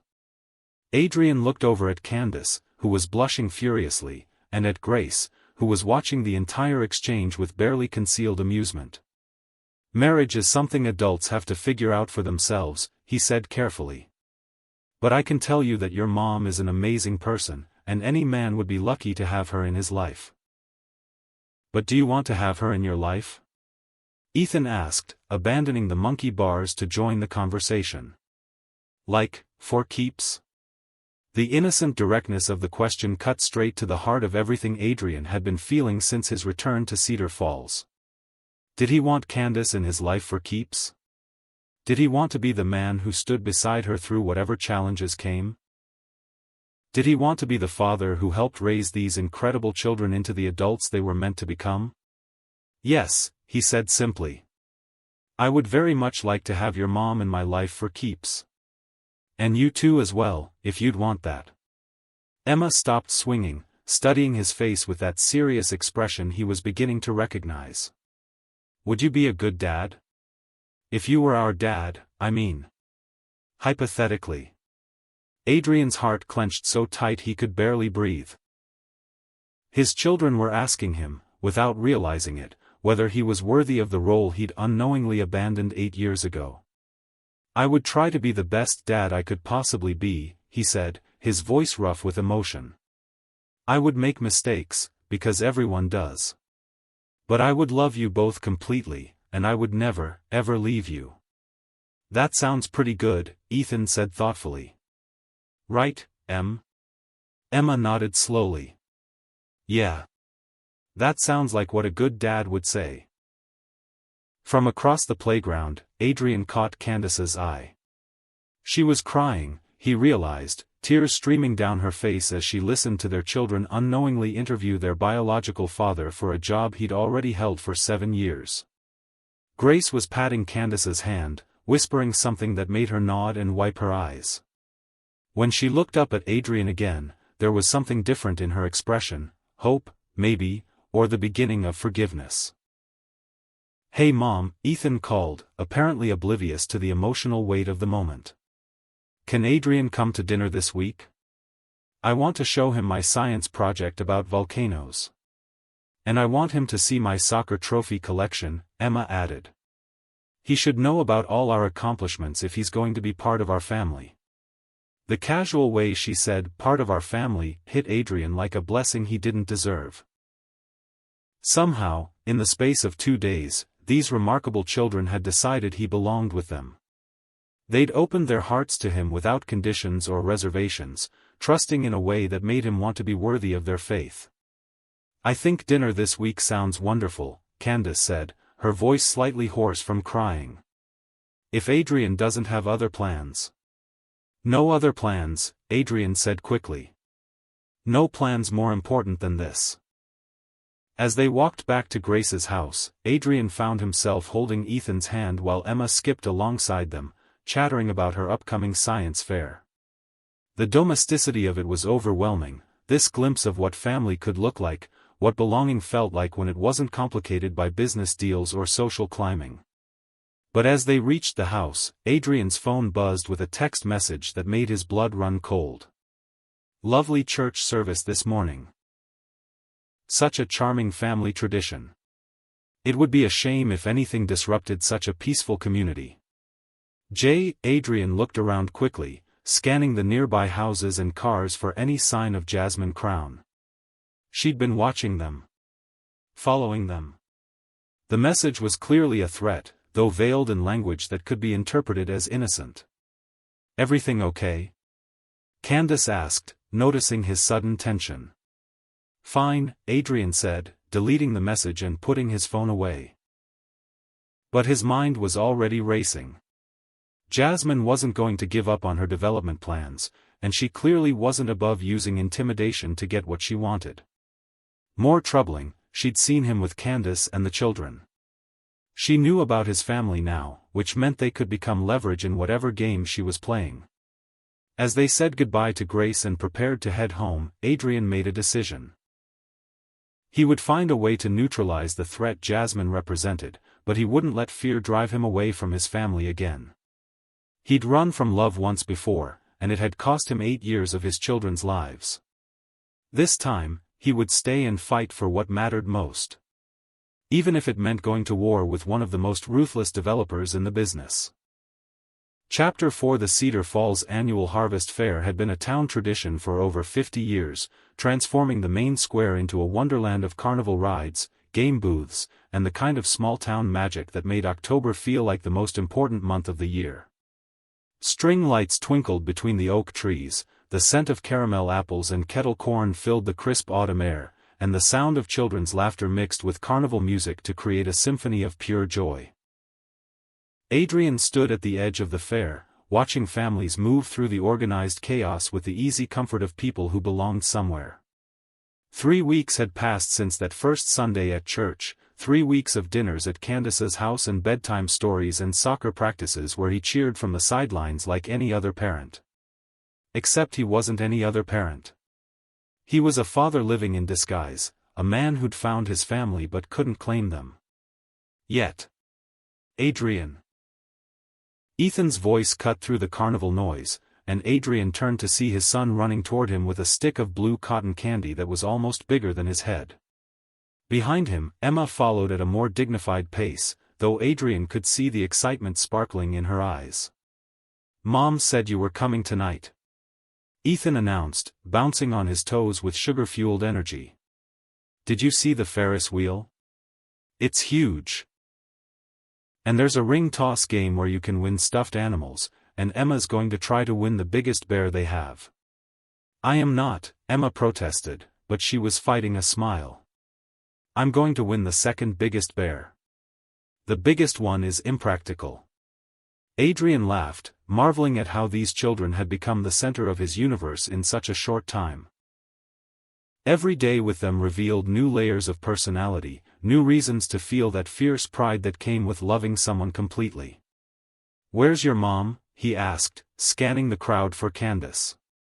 "She's helping Mrs. Chen with the cake walk," Emma said.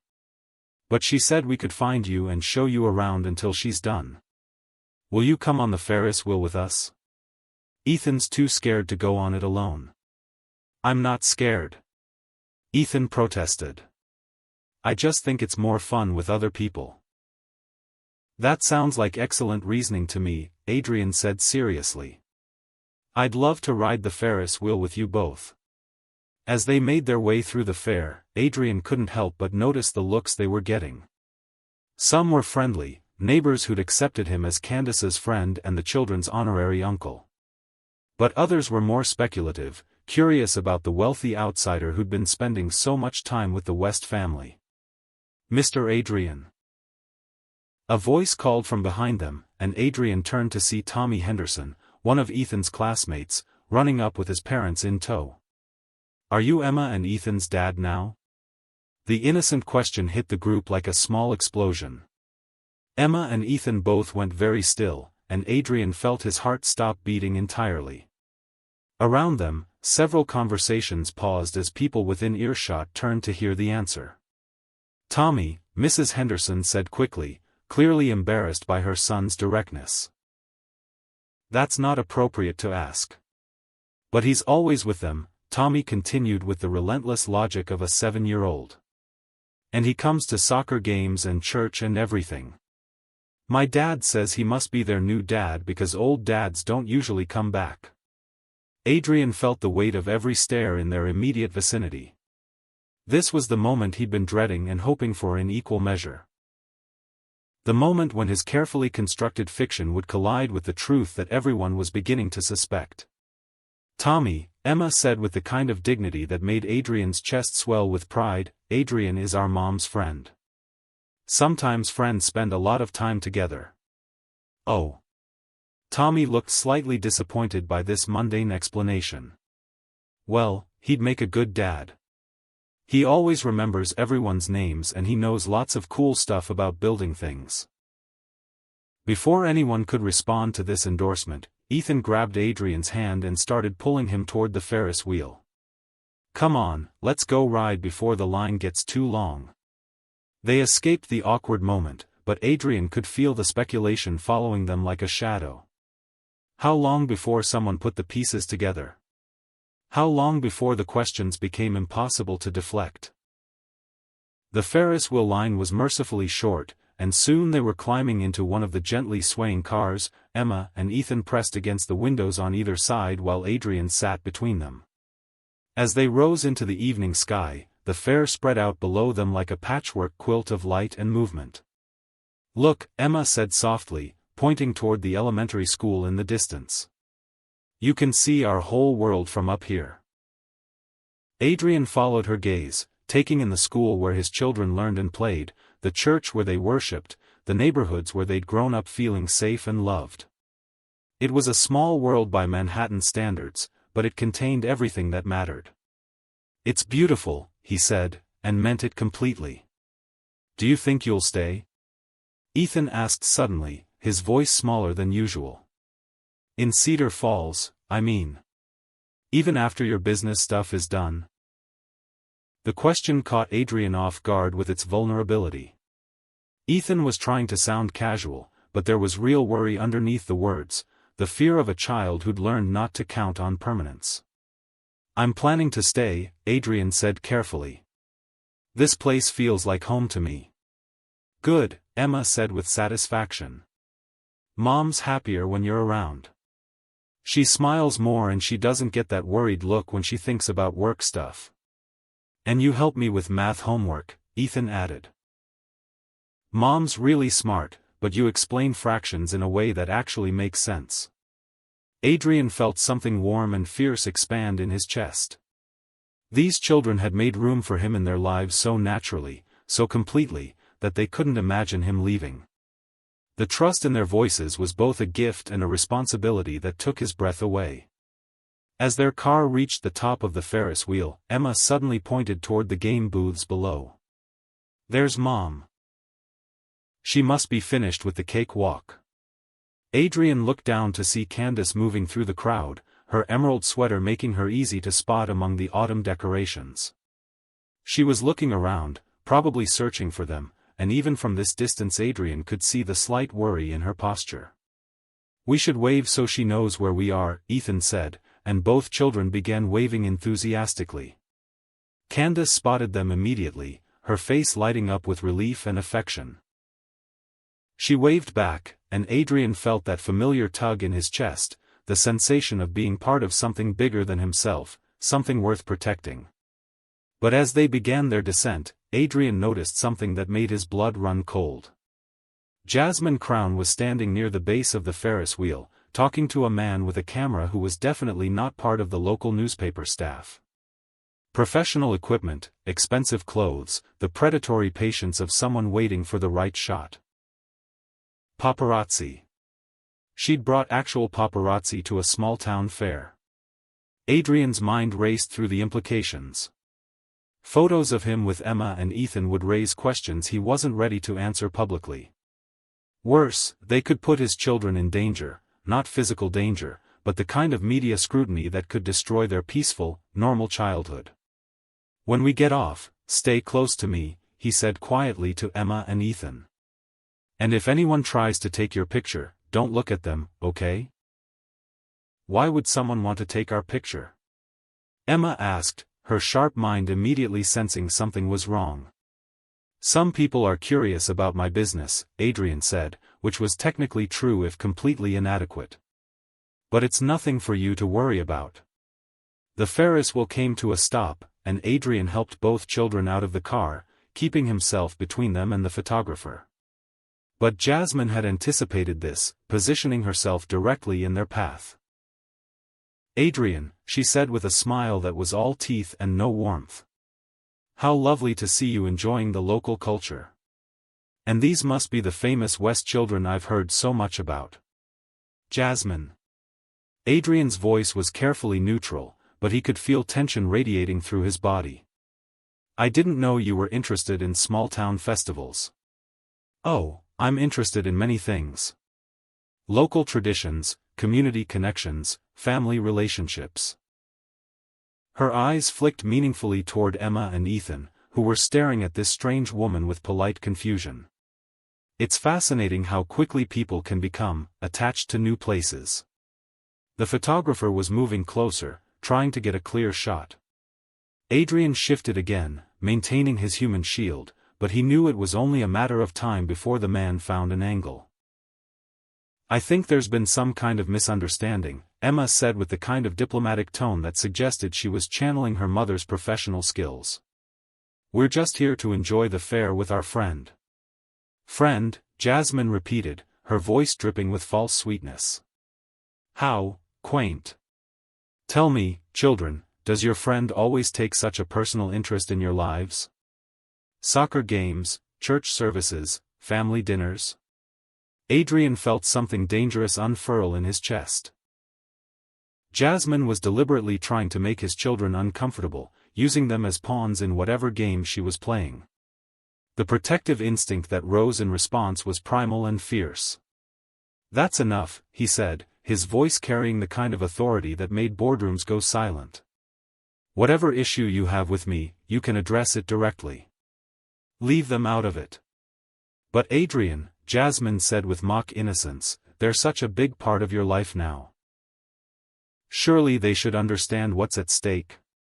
Before Adrian could respond, Ethan stepped closer to him, slipping his small hand into Adrian's with the kind of trust that made everything else fade into background noise. "Adrian's not just our friend," Ethan said with the fierce loyalty of a child defending someone he loved. "He's Ethan." Emma's warning came too late. "He's our daddy," Ethan finished, his voice carrying clearly through the sudden silence that had fallen around them. The word hung in the air like a live wire, crackling with implications that rippled outward through the crowd of fairgoers who'd been pretending not to listen. Adrian heard gasps, whispers, the rapid-fire clicking of the photographer's camera as he captured the moment when a carefully kept secret exploded into public knowledge. Emma went white, realizing what her brother had just revealed. Ethan looked confused by the sudden attention, not understanding why saying something that felt true to him had created such a stir. "Ethan," Adrian said gently, kneeling down so he was at eye level with both children. Around them, the crowd was growing larger, people pressing closer to hear whatever came next. "Why did you call me that?" "Because that's what you are," Ethan said with the simple honesty of someone who'd never learned to lie about his feelings. "You take care of us and help with homework and come to all our games. That's what daddies do." Adrian felt his heart break and heal simultaneously. His son, his beautiful, innocent son, had just claimed him publicly, in front of half the town, with the kind of certainty that made pretense impossible. "Is it true?" The question came from somewhere in the crowd, though Adrian couldn't see who'd asked it. "Are you their father?" Adrian looked around at the faces surrounding them.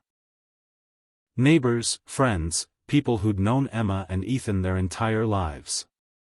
All of them waiting for an answer that would change everything. Then he looked at his children. Emma, who was watching him with intelligent eyes that seemed to understand the weight of this moment. Ethan, who was still holding his hand with complete trust, believing that his daddy would make everything okay.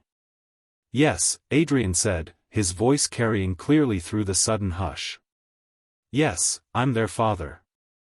The crowd erupted. Whispers became exclamations, people turned to their neighbors with shock and excitement, and the photographer's camera went into overdrive. But Adrian only had eyes for Emma and Ethan, who were staring at him with expressions of wonder and dawning understanding. You're really our daddy? Emma asked, her voice barely audible above the chaos around them. Our actual, biological father? I am, Adrian said, and the words felt like coming home. I'm sorry it took me so long to find you. But Mom said, Ethan started, then stopped, his 7-year-old mind struggling to reconcile this revelation with everything he'd been told about his father. Your mom protected you, Adrian said quickly, seeing the confusion in both their faces. She told you I was far away saving the world, and that was true. I just didn't know that my world was right here, waiting for me to come home. Candace. The shout came from somewhere in the crowd, and Adrian looked up to see people parting to let Candace through.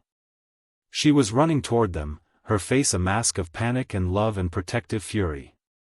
She reached them just as Jasmine stepped forward with the satisfied smile of someone whose plan had worked perfectly. Well, Jasmine said loudly enough for everyone to hear, this certainly explains Mr. Holt's sudden interest in preserving Cedar Falls. Nothing like family ties to change a man's business priorities. The implication in her voice was clear, that Adrian's opposition to her development plans was personal rather than principled, that his commitment to the community was conditional on his relationship with Candace and the children. Jasmine, what are you doing here? Candace demanded, pulling Emma and Ethan close to her sides with the protective instincts of a mother bear. Just enjoying the local culture, Jasmine said innocently. Though I have to say, this evening has been far more enlightening than I expected. Such touching family reunions always make for compelling stories. She nodded toward the photographer, who was still taking pictures, capturing every moment of their shock and vulnerability. Adrian realized with growing horror that this had all been planned, the timing, the location, the carefully orchestrated revelation. Jasmine had been waiting for exactly this moment, when their carefully protected secret would explode in the most public way possible. Get that camera away from my children, Candace said, her voice carrying a dangerous edge that Adrian had never heard before. Public spaces, public photography, the photographer said with practiced indifference. Everyone's fair game at a public event. Not my children, Adrian said, standing up and moving to block the camera's view. You have what you came for. Leave them alone. Actually, Jasmine said, her voice cutting through the tension like a blade, I think we're just getting started. You see, this little family drama raises some interesting questions about Mr. Holt's recent business decisions. Questions that might interest his board of directors, his investors, and the good people of Cedar Falls who trusted him to put their interests first. Adrian felt the trap closing around them. Jasmine hadn't just exposed their family secret, she'd created a narrative that would undermine everything he'd tried to build here. His commitment to the community would be seen as nepotism, his business decisions as personal rather than principled. Worse, she'd done it in front of his children, who were now staring at him with growing confusion and fear as they began to understand that their daddy being revealed was somehow dangerous. I think this conversation is over, Candace said firmly, taking Adrian's hand while keeping the children close. We're going home. Of course, Jasmine said with false sympathy. Though I do hope Mr. Holt will consider how his personal choices might affect the community that's welcomed him so warmly. It would be terrible if his family obligations complicated his business commitments. The threat was barely veiled. Adrian could see exactly where this was heading. Jasmine would use his relationship with Candace and the children as leverage, suggesting that his judgment was compromised, that his commitment to Cedar Falls was conditional and self-serving. As they began to move through the crowd, people pressed closer, calling out questions and congratulations in equal measure. Adrian heard fragments of conversation, speculation about when the relationship had started, whether there would be a wedding, what this meant for the development project. But cutting through all the noise was Emma's small voice, Daddy? Why does that lady seem angry that you're our father? The question hit Adrian like a physical blow. His daughter, his brilliant, perceptive daughter, had immediately identified the real threat. Not the exposure of their relationship, but the fact that someone was trying to use their family as a weapon. Some people think that caring about your family makes you weak in business, Adrian said, lifting Emma into his arms as they navigated the crowd. But they're wrong. Caring about your family makes you stronger. Are we going to be in trouble? Ethan asked, reaching for Candace's hand. Because I said you were our daddy?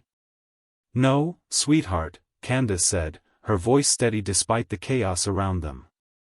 You told the truth, and telling the truth is never wrong. But Adrian could see the worry in her eyes, the way she was scanning the crowd for threats and escape routes.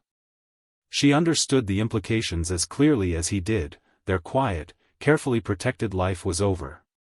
From this moment forward, they would be public figures in a small town where privacy was already hard to come by.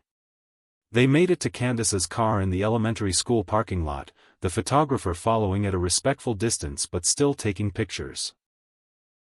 As Adrian helped buckle the children into their car seats, he caught sight of Jasmine Crown watching from across the lot, her expression one of satisfied calculation. She'd won this round. But the game was far from over. Are we going home? Emma asked as Candace started the car.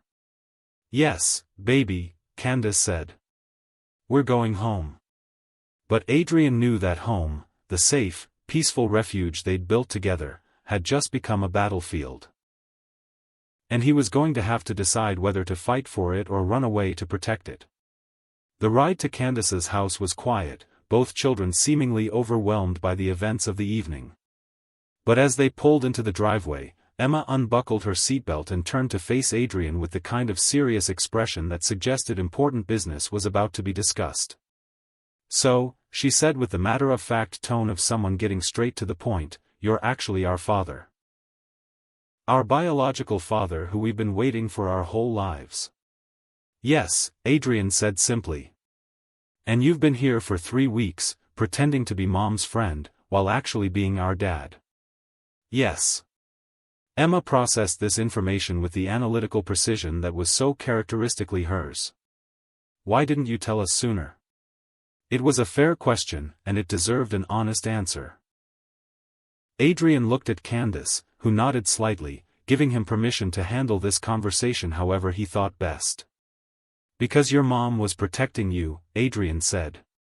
She wanted to make sure I was going to stay, that I wouldn't hurt you by leaving again. She was being a good mother. Were you planning to leave again? Ethan asked, his voice small and worried. No, Adrian said with absolute certainty.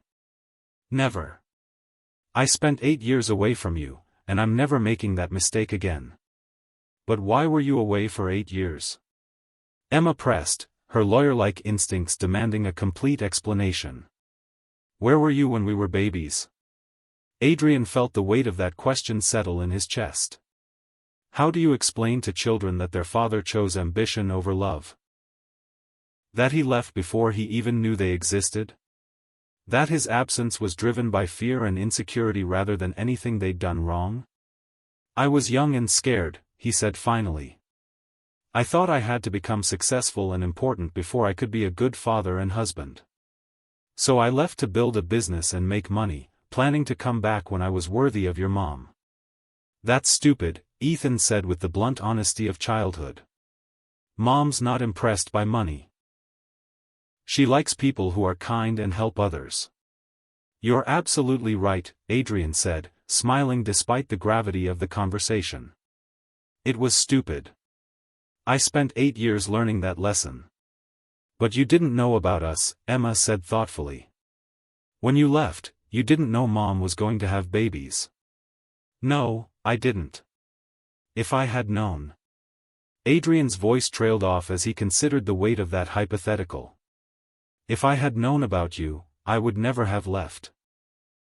You two are the most important thing that ever happened to me. More important than your business? Emma asked. Much more important.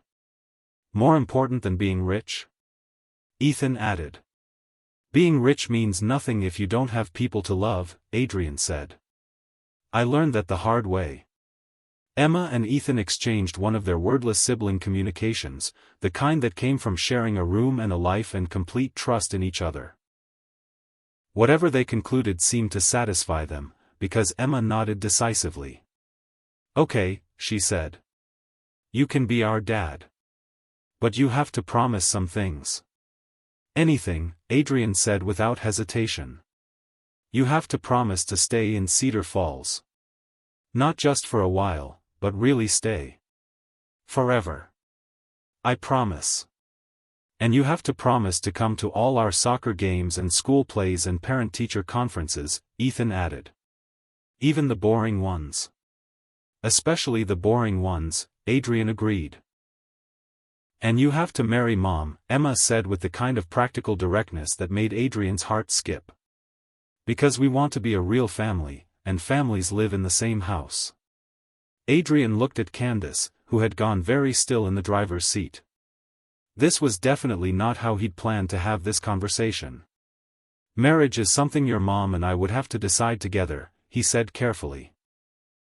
"But I can promise you that I want to be part of your family in whatever way works best for everyone." "But you love her, right?" Ethan asked with the kind of earnest concern that suggested this was a deal-breaker. "Because if you don't love her, then you can't be our dad. That's a rule." "I love her very much," Adrian said, his eyes meeting Candace's in the rearview mirror. "I've loved her since we were teenagers, and I never stopped." "Good," Emma said with satisfaction. "Then you can be our daddy for real." As they got out of the car and headed toward the house, Adrian felt something shift inside his chest. For 3 weeks, he'd been auditioning for a role he'd already held for 7 years. Tonight, his children had officially hired him for the job. But as they reached the front door, Candace's phone buzzed with a text message. She glanced at it, and Adrian saw her face go pale. "What is it?" he asked. She held up the phone so he could see the message. "Lovely family photo from tonight's fair. I'm sure your neighbors will enjoy seeing it in tomorrow's paper. Along with some interesting background information about Mr. Holt's business practices. Sleep well." Below the text was a photo of the 4 of them walking through the fair, Emma in Adrian's arms, Ethan holding Candace's hand, looking for all the world like the perfect family. Except now it would be splashed across newspapers with whatever spin Jasmine chose to put on their story. "She's going to destroy everything," Candace said quietly, her voice thick with fear and anger. "She's going to use our family to discredit you, to make people think you can't be trusted with the development project." "Let her try," Adrian said, surprising himself with the calm certainty in his voice. "I'm not hiding anymore. I'm not running from this. Adrian, you don't understand. She has resources, connections. She can make your life very difficult." "She can try," Adrian repeated. "But she's making one crucial mistake." "What's that?" Adrian looked at his family, at Emma and Ethan, who were listening to this adult conversation with the kind of serious attention that suggested they understood more than they should, and at Candace, who had spent 8 years protecting them all from exactly this kind of threat. "She thinks caring about you makes me vulnerable," he said. "But actually, it makes me dangerous. Because now I have something worth fighting for." As they went inside and began the evening routine of homework and baths and bedtime stories, Adrian felt the weight of decision settling on his shoulders. Tomorrow, Jasmine Crown would try to use his love for his family as a weapon against him. She would suggest that his business judgment was compromised, that his commitment to Cedar Falls was selfish rather than principled. She would be in for a surprise. Because Adrian Holt had spent 8 years learning how to win at any cost. Now he was going to use those skills to protect the only things that actually mattered. His family was about to discover what happened when someone threatened a father who had 8 years of guilt to make up for and unlimited resources to do it with. The war was about to begin. And Adrian finally had something worth winning it for. Later that night, after Emma and Ethan had been tucked into bed with extra hugs and reassurances that yes, Adrian would still be there in the morning, he and Candace sat on her living room couch, surrounded by the comfortable chaos of family life and the weight of everything that had changed. "I'm sorry," Candace said quietly, curled into the corner of the couch with a cup of tea growing cold between her hands. I tried to protect them from this. From the media attention and the speculation and people using them as leverage. You have nothing to apologize for, Adrian said firmly. You've protected them perfectly for 8 years. What happened tonight was my responsibility. It was Jasmine Crown's responsibility. She orchestrated this whole thing. Maybe. But I should have anticipated it. Adrian ran his hands through his hair, feeling the weight of every mistake that had led to this moment. I should have gone public with our relationship on my own terms, instead of letting her control the narrative. We weren't ready, Candace said. The children weren't ready. Weren't they? Adrian turned to face her, remembering the easy way Emma and Ethan had accepted his presence in their lives, the natural way they'd made room for him in their family. Candace, Ethan called me daddy tonight like it was the most natural thing in the world. Emma asked me to marry you like she was assigning me homework. Maybe we were the ones who weren't ready. Candace was quiet for a long moment, considering this. Maybe you're right. Maybe I was so focused on protecting them from disappointment that I didn't see how ready they were for the truth. You were protecting them from me, Adrian said gently. From the possibility that I'd leave again. And you were right to do that, given my track record. But you haven't left. And I'm not going to. Candace studied his face in the lamplight, searching for something she seemed to find. Even with everything that's about to happen. The media attention, the business complications, the way this is going to affect your company? Especially because of all that, Adrian said. Candace, I spent 8 years building a life that looked successful from the outside but felt empty on the inside. I'm not going back to that. Whatever Jasmine Crown throws at us, we'll handle it together. As a family? As a family. Candace set down her tea and moved closer to him on the couch, close enough that he could smell her perfume and see the flecks of gold in her brown eyes. Adrian, there's something I need to tell you. Something I should have said weeks ago. His heart stopped. What? I never stopped loving you either, she said quietly. All these years, through everything, I kept telling myself I was over you. But seeing you with Emma and Ethan, watching you choose our community over profit, listening to you read bedtime stories like you'd been doing it their whole lives. Her voice broke slightly. I realized I never got over you. I just learned to live without you. The admission hit Adrian like a physical blow. For 3 weeks, he'd been fighting for her forgiveness, working to prove he was worthy of a second chance. But she'd already forgiven him. She'd been waiting for him to forgive himself. Candace, he said, reaching for her hands. I love you. I've loved you since we were 17 years old, and I'm going to love you when we're 70. I made the biggest mistake of my life when I left you, but I'm not making it again. What are you saying? Adrian slid off the couch and onto one knee, taking her hands in his and looking up into the face of the woman who'd shaped every day of the last 8 years without him even realizing it. I'm saying that Emma was right. I should marry you. Not because our children think it's logical, but because I can't imagine a life without you in it. His voice was rough with emotion. I don't have a ring, and this isn't the romantic proposal you deserve, but Candace West, will you marry me? Tears were streaming down her face, but she was smiling with the kind of joy that made the whole room feel brighter. Yes, she said, pulling him up to kiss her with 8 years of longing and forgiveness and hope. Yes, absolutely yes. They held each other on the couch as the late night settled around them, planning their future while their children slept safely upstairs, unaware that their family was about to become official in the eyes of the law as well as their hearts.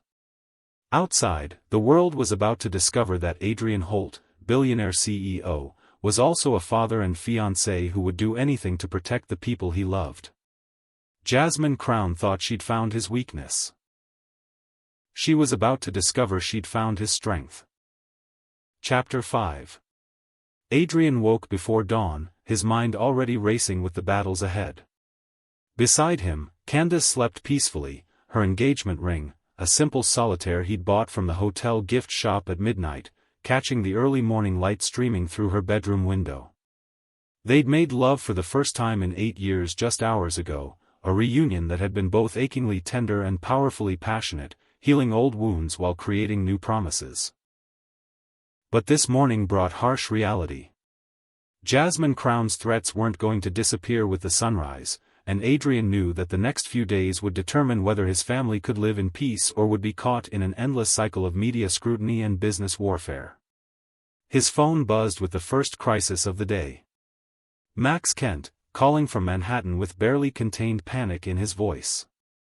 "Adrian, what the hell is going on?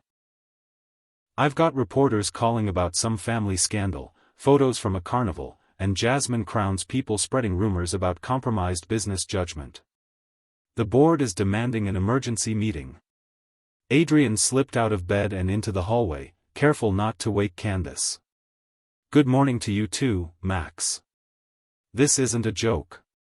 They're saying you've been hiding a secret family, that your opposition to the Cedar Falls development is personal rather than professional. Crown's suggesting you can't be trusted with major business decisions if you've been lying about something this fundamental." "I haven't been lying about anything," Adrian said quietly. "I've been protecting my family's privacy while I figured out how to be part of their lives." "Your family?" Max's voice rose to a near squeak. "Adrian, you said you'd discovered you were a father.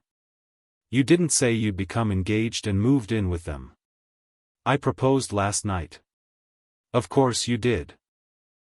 Because why handle one crisis at a time when you can create multiple disasters simultaneously?" Adrian smiled despite the gravity of the situation. "Max, I need you to do something for me. I need you to compile everything we have on Jasmine Crown.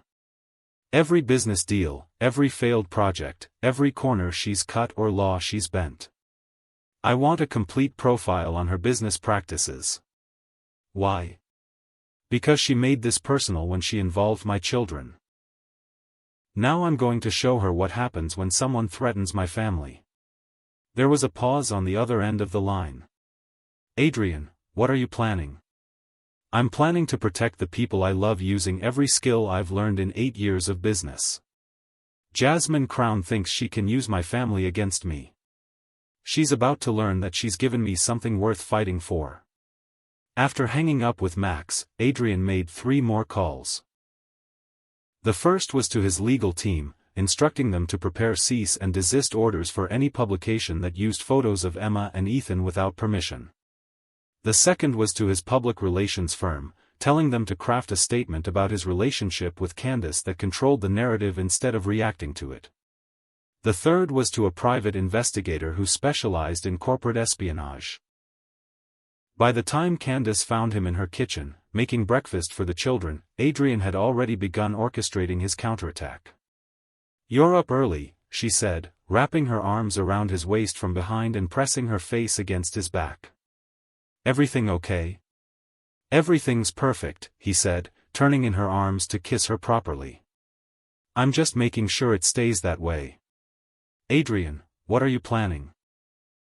Before he could answer, Emma and Ethan thundered down the stairs, their internal breakfast alarms apparently unaffected by the previous night's dramatics. "Daddy!" Ethan launched himself at Adrian with the kind of enthusiasm that suggested he'd been testing out the word all night. "Are you making pancakes?" "I am indeed making pancakes," Adrian said, catching his son in a hug that filled his chest with warmth. "With chocolate chips, because it's a special day." "Every day is special when you're here," Emma said with the kind of matter-of-fact sweetness that made Adrian's heart clench. "Are you going to live here now? Since you and Mom are getting married?" "We haven't worked out all the details yet," Candace said, shooting Adrian a look that suggested they had a lot to discuss. "But yes, we're going to be a family." "Good," Emma said with satisfaction. "I was getting tired of explaining to people why you weren't here all the time." As they sat around the kitchen table, eating pancakes and discussing the day's plans, Adrian felt the rightness of this moment settle deep in his bones. This was what he'd been missing for 8 years, not just love, but belonging. The easy chaos of family breakfast, the way Emma methodically organized her pancake bites while Ethan told elaborate stories between mouthfuls, the way Candace coordinated schedules and mediated sibling disputes with the expertise of someone who'd been doing it alone for too long. But even as he savored the domesticity, Adrian's mind was working through the challenges ahead. The phone had been ringing all morning, reporters, business associates, neighbors wanting to know if the rumors were true. Cedar Falls was a small town, and news of his relationship with Candace would spread faster than wildfire. "Are people going to be weird about us now?" Emma asked, her intelligence cutting straight to the heart of the matter. "Because you're famous and rich and stuff?" "Some people might be," Adrian said honestly. "But the people who matter will be happy for us." "What about the people who don't matter?" Ethan asked. "Will they try to be mean to us?" Adrian felt something fierce and protective rise in his chest. "If anyone is mean to you because of me, they'll answer to me. And trust me, they don't want to do that." The promise was made lightly, but Candace heard the steel underneath. She knew Adrian well enough to recognize when he was shifting into business mode, when the successful CEO was calculating moves and countermoves. "What are you planning?" she asked again after the children had gone upstairs to get ready for school. "I'm planning to end this before it gets worse," Adrian said. "Jasmine Crown thinks she can use our family as leverage, but she's miscalculated. She's given me motivation to use every resource I have to protect you." "Adrian, I don't want you to compromise your principles." "I'm not compromising anything," he interrupted gently. "I'm using my business skills for something that actually matters. There's a difference." Before Candace could respond, the doorbell rang. Through the window, Adrian could see a news van parked across the street, a reporter and cameraman approaching the front door. "Stay here," Adrian said, but Candace was already moving toward the door with the kind of determined grace that suggested she'd been handling difficult situations long before he'd arrived. "Good morning," she said to the reporter, opening the door just wide enough to be polite without being welcoming. "Can I help you?" "Mess. West, I'm Jennifer Martinez from Channel 7 News. We're doing a story about your relationship with Adrian Holt and wanted to get your perspective on how this romance developed." "I appreciate your interest," Candace said with professional courtesy, "but my family's privacy is not available for public consumption. If you have questions about Mr. Holt's business activities, I'm sure his office can help you." "But surely you understand that the public has a right to know about relationships that might affect major business decisions." "The public has a right to know about business decisions," Adrian said, appearing behind Candace with the kind of presence that made the reporter take a step back. "My personal life is not a matter of public policy. Mr. Holt, there are suggestions that your relationship with Ms. West and her children influenced your decision to oppose the Cedar Falls development project. How do you respond to accusations that your business judgment has been compromised?" Adrian felt Candace tense beside him, but he smiled with the kind of calm confidence that had intimidated boardrooms across the country. "I'd respond by saying that anyone who thinks caring about community and family compromises business judgment clearly doesn't understand what good business looks like," he said. "The Cedar Falls Development Fund I've proposed will create more sustainable, long-term value than any short-term land grab ever could. That's not emotional decision-making, that's smart business. But your personal relationship with local residents, my personal relationships have given me insight into what this community actually needs," Adrian interrupted smoothly. "Which is exactly the kind of market research that leads to successful business outcomes. Now, if you'll excuse us, we have a family to get ready for their day." He closed the door with polite finality, leaving the reporter standing on the front porch with her questions unanswered and her narrative disrupted. "That was well done," Candace said, impressed despite herself. "I've been handling hostile media for years," Adrian said. "The difference is that now I have something worth protecting." The morning continued with a steady stream of phone calls, visitors, and media attention. But Adrian noticed something interesting happening. For every reporter who showed up looking for scandal, there were 2 neighbors who stopped by to offer congratulations and support. Mrs. Patterson from the pharmacy brought flowers and a casserole. Coach Martinez called to say how happy he was that Emma and Ethan would have their father at games. Grace Henderson appeared at lunchtime with enough food to feed an army and the kind of protective maternal energy that sent reporters scurrying. "How are you holding up?" Grace asked Candace as they arranged food in the kitchen. "Better than I expected," Candace admitted. "I was so worried about how people would react, but everyone's been wonderful." "Did you think we wouldn't be happy for you?" Grace's eyes twinkled with gentle amusement. "Honey, we've been watching you raise those babies alone for 7 years. Anyone with eyes could see that you were meant for more than just making it work by yourself. But Adrian's so different now. Successful, wealthy, rich or poor, he's still the boy who worked 3 jobs to help his mama pay rent," Grace interrupted. "Money doesn't change character, it just reveals it. And his character is showing up pretty clearly in how he's handling this situation." As if summoned by their conversation, Adrian appeared in the kitchen doorway with his phone pressed to his ear and a look of grim satisfaction on his face. "That's right," he was saying to whoever was on the other end. "I want those cease and desist orders served today. And make sure the message is clear. Anyone who uses photos of my children without permission will face the full weight of my legal team." He hung up and turned to Candace and Grace with a smile that was all teeth and no warmth. "Jasmine Crown is about to discover that threatening my family was the worst business decision she's ever made." "What did you find out?" Candace asked. "Let's just say that a mess. Crown's business practices haven't always been entirely above board," Adrian said. "And when someone makes the mistake of trying to destroy my family, I make it my business to know everything about them." Before he could elaborate, Emma and Ethan came running into the kitchen, home from school with the kind of excited energy that suggested their day had been anything but ordinary. "Daddy!" Ethan launched himself at Adrian with his usual enthusiasm. "Everyone at school knows you're our dad now. Tommy Henderson's mom says we're going to be famous.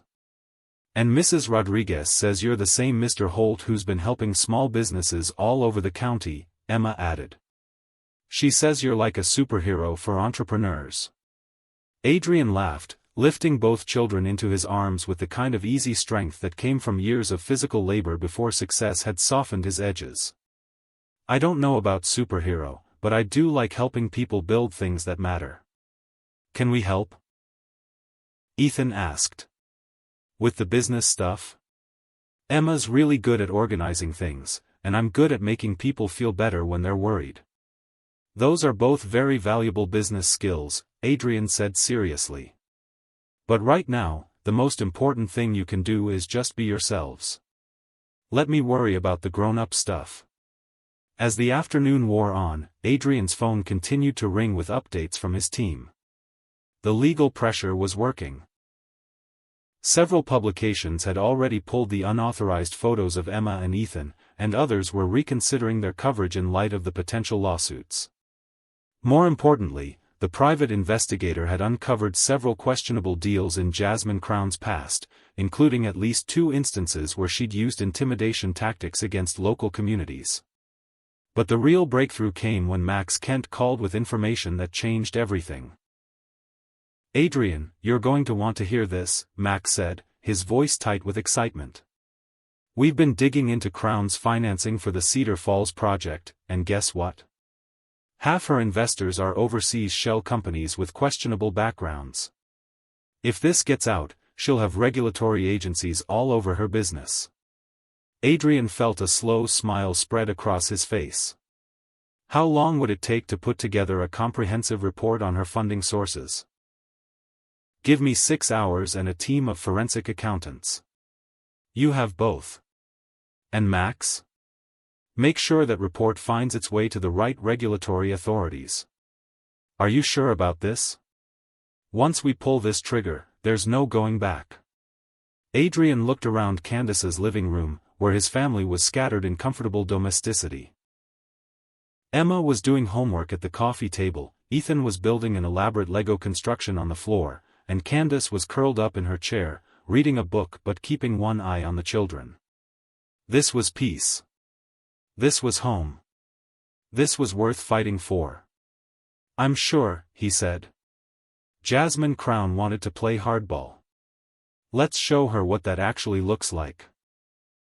2 days later, the Cedar Falls Gazette ran a front-page story that had nothing to do with Adrian's love life and everything to do with Jasmine Crown's questionable business practices. The headline read, "Federal Investigation Launched into Crown Development Funding Sources." Adrian read the article over breakfast, surrounded by his family in the kitchen that was rapidly becoming his favorite place in the world. "Is this about the mean lady from the fair?" Emma asked, reading over his shoulder with the kind of curiosity that suggested she'd inherited both her parents' analytical minds. "It's about business consequences," Adrian said carefully. "When people try to hurt others using illegal methods, eventually they get caught." "Good," Ethan said with the fierce loyalty of someone whose family had been threatened. "She was mean to you, and being mean to our daddy is not okay." Adrian felt his chest tighten with emotion. His children's protective instincts were both heartwarming and heartbreaking. They'd learned to defend their family unit because they'd had to, but now they had a father who could defend them in return.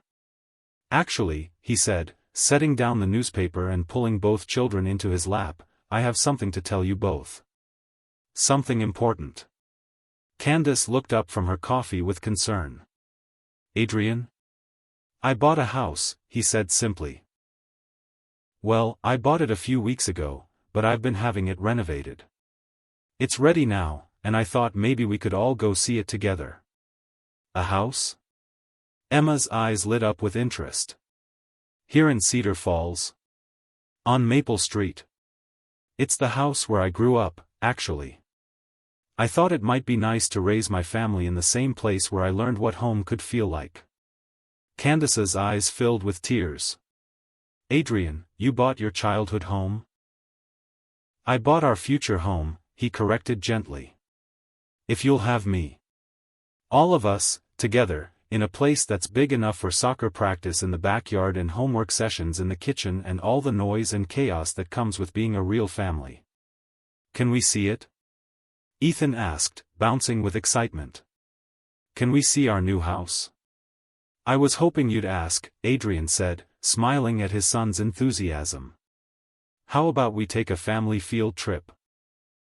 The drive to Maple Street took them through the heart of Cedar Falls, past the school where Emma and Ethan learned and played, past the church where they'd found acceptance and community, past the park where they'd spent countless afternoons.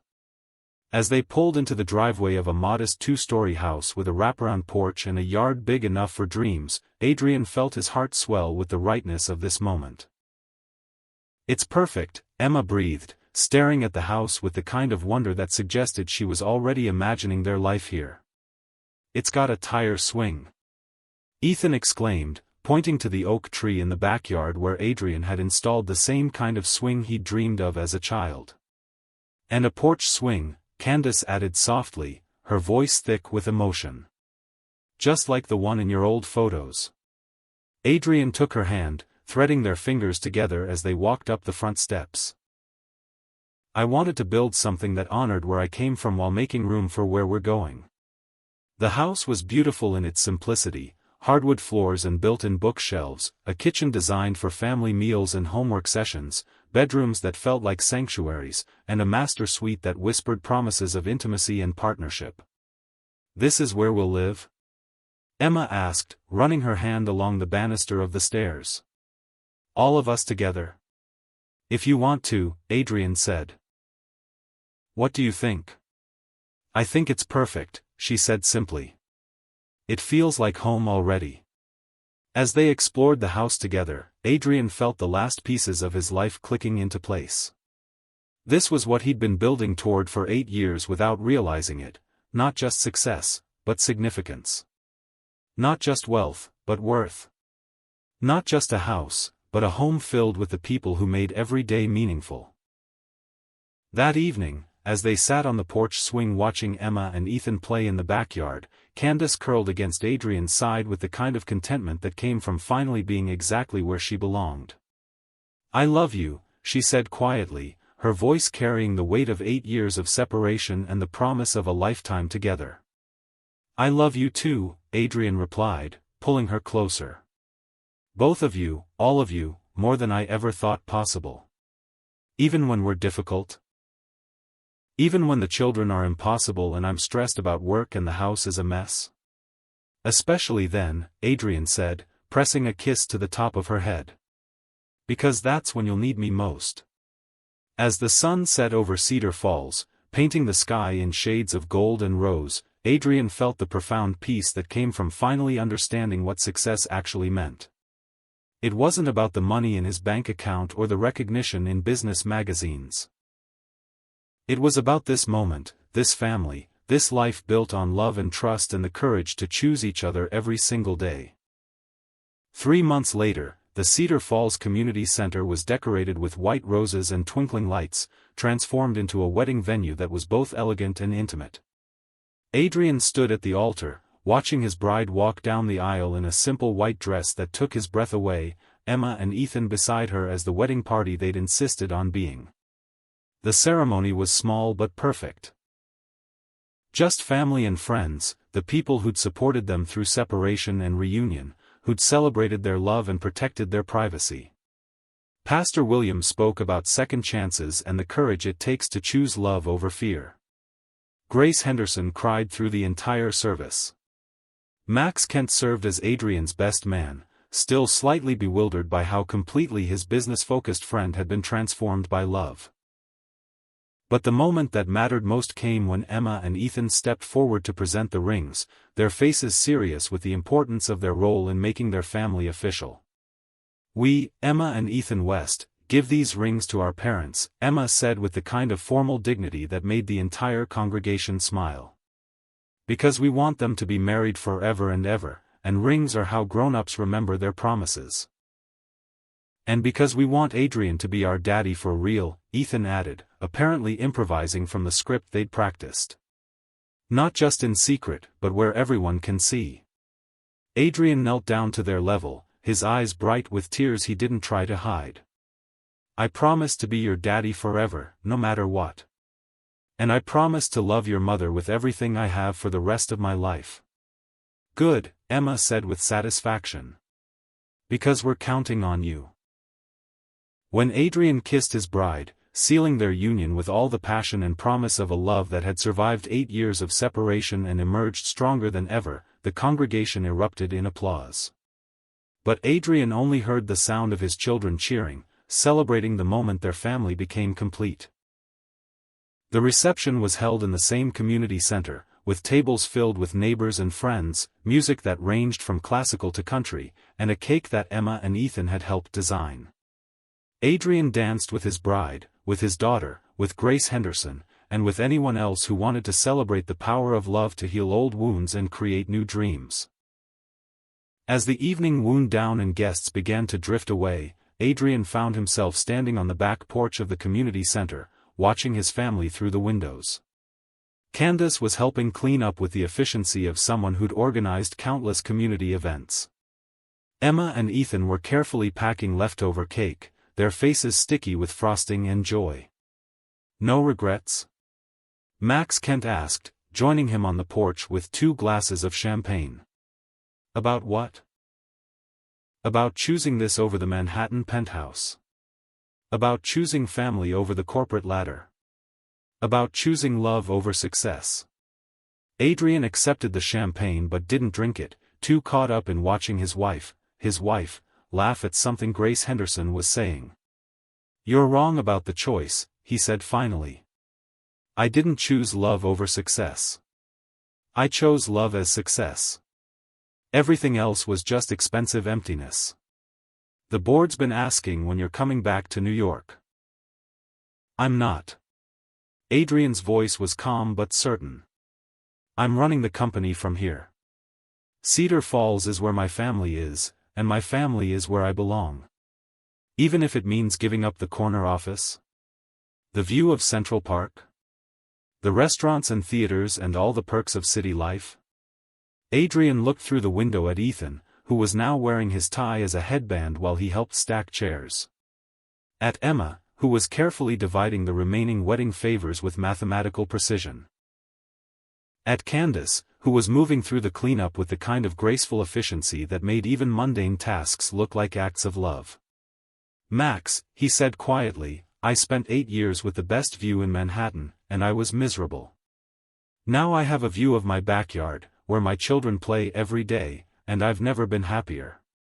That's not a sacrifice. That's an upgrade. As they prepared to leave, Adrian and Candace heading to their honeymoon suite at the bed and breakfast while Emma and Ethan spent the night with Grace Henderson, Adrian felt the profound contentment that came from finally understanding what he'd been searching for all along. He'd thought he was building a business empire. Instead, he'd been building the skills he'd need to protect and provide for his family. He'd thought he was accumulating wealth. Instead, he'd been accumulating the resources he'd need to create a life of meaning and purpose. He'd thought he was running from love. Instead, he'd been running toward it, taking the long way around but arriving exactly where he belonged. As he carried his bride across the threshold of their honeymoon suite, Adrian Holt realized that success wasn't about what you achieved.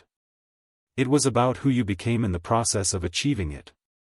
And he'd become exactly the man his family needed him to be. The man he'd always been meant to be. The man who'd finally come home. Closing 1 year later, Adrian stood in the backyard of their Maple Street home, watching Emma coach Ethan through soccer drills with the kind of patient intensity that suggested she'd inherited both her parents' determination. The morning sun filtered through the oak tree where the tire swing swayed gently in the breeze, and the scent of Candace's garden mingled with the aroma of coffee drifting from the kitchen. This was his life now. Not the headlines or the business deals or the corporate achievements that had once defined him, but this, Saturday morning soccer practice, family breakfast, the comfortable chaos of a home filled with love and laughter and the beautiful messiness of real life. Daddy, watch this. Ethan called, attempting a move that was far beyond his 7-year-old coordination but perfectly suited to his 8-year-old ambition. I'm watching, Adrian called back, settling into the porch swing with his coffee and the profound satisfaction of a man who'd finally learned the difference between success and significance. The Cedar Falls Development Fund had been wildly successful, bringing sustainable growth to the community while preserving its character.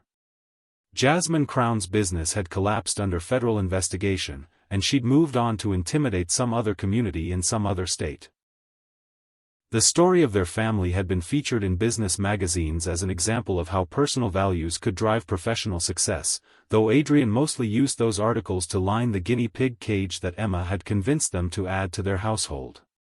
But the real measure of success wasn't in the magazines or the profit reports.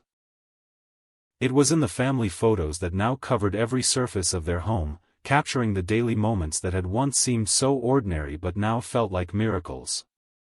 Emma's first goal as team captain. Ethan's Reading Achievement Award. Candace's business expansion. Their first family vacation to the beach where Adrian had learned to build sandcastles and discovered that buried treasure was actually just quality time with people you love. Have you ever had to choose between the safe path and the one your heart was calling you toward? He asked aloud, though he was really addressing the invisible audience of people who might be listening to this story. People who might be facing their own crossroads between security and love, between what looked successful and what actually mattered. What gave you the courage to take that leap of faith? Candace asked, appearing beside him with her own coffee cup and the kind of smile that still made his heart skip after all these years. You did, Adrian said simply. You and Emma and Ethan. You gave me something worth being brave for. And what did you learn from choosing love over fear? Adrian pulled his wife down beside him on the swing, wrapping his arms around her as their children continued their soccer practice in the yard where they'd built their dreams. I learned that success isn't about accumulating things, he said. It's about becoming the person that the people you love need you to be. I learned that coming home isn't about returning to a place, it's about returning to yourself. And I learned that the most important business you can build is a family that chooses each other every single day. Emma scored a goal and threw her arms up in celebration, while Ethan cheered so enthusiastically that he fell over backward into the grass.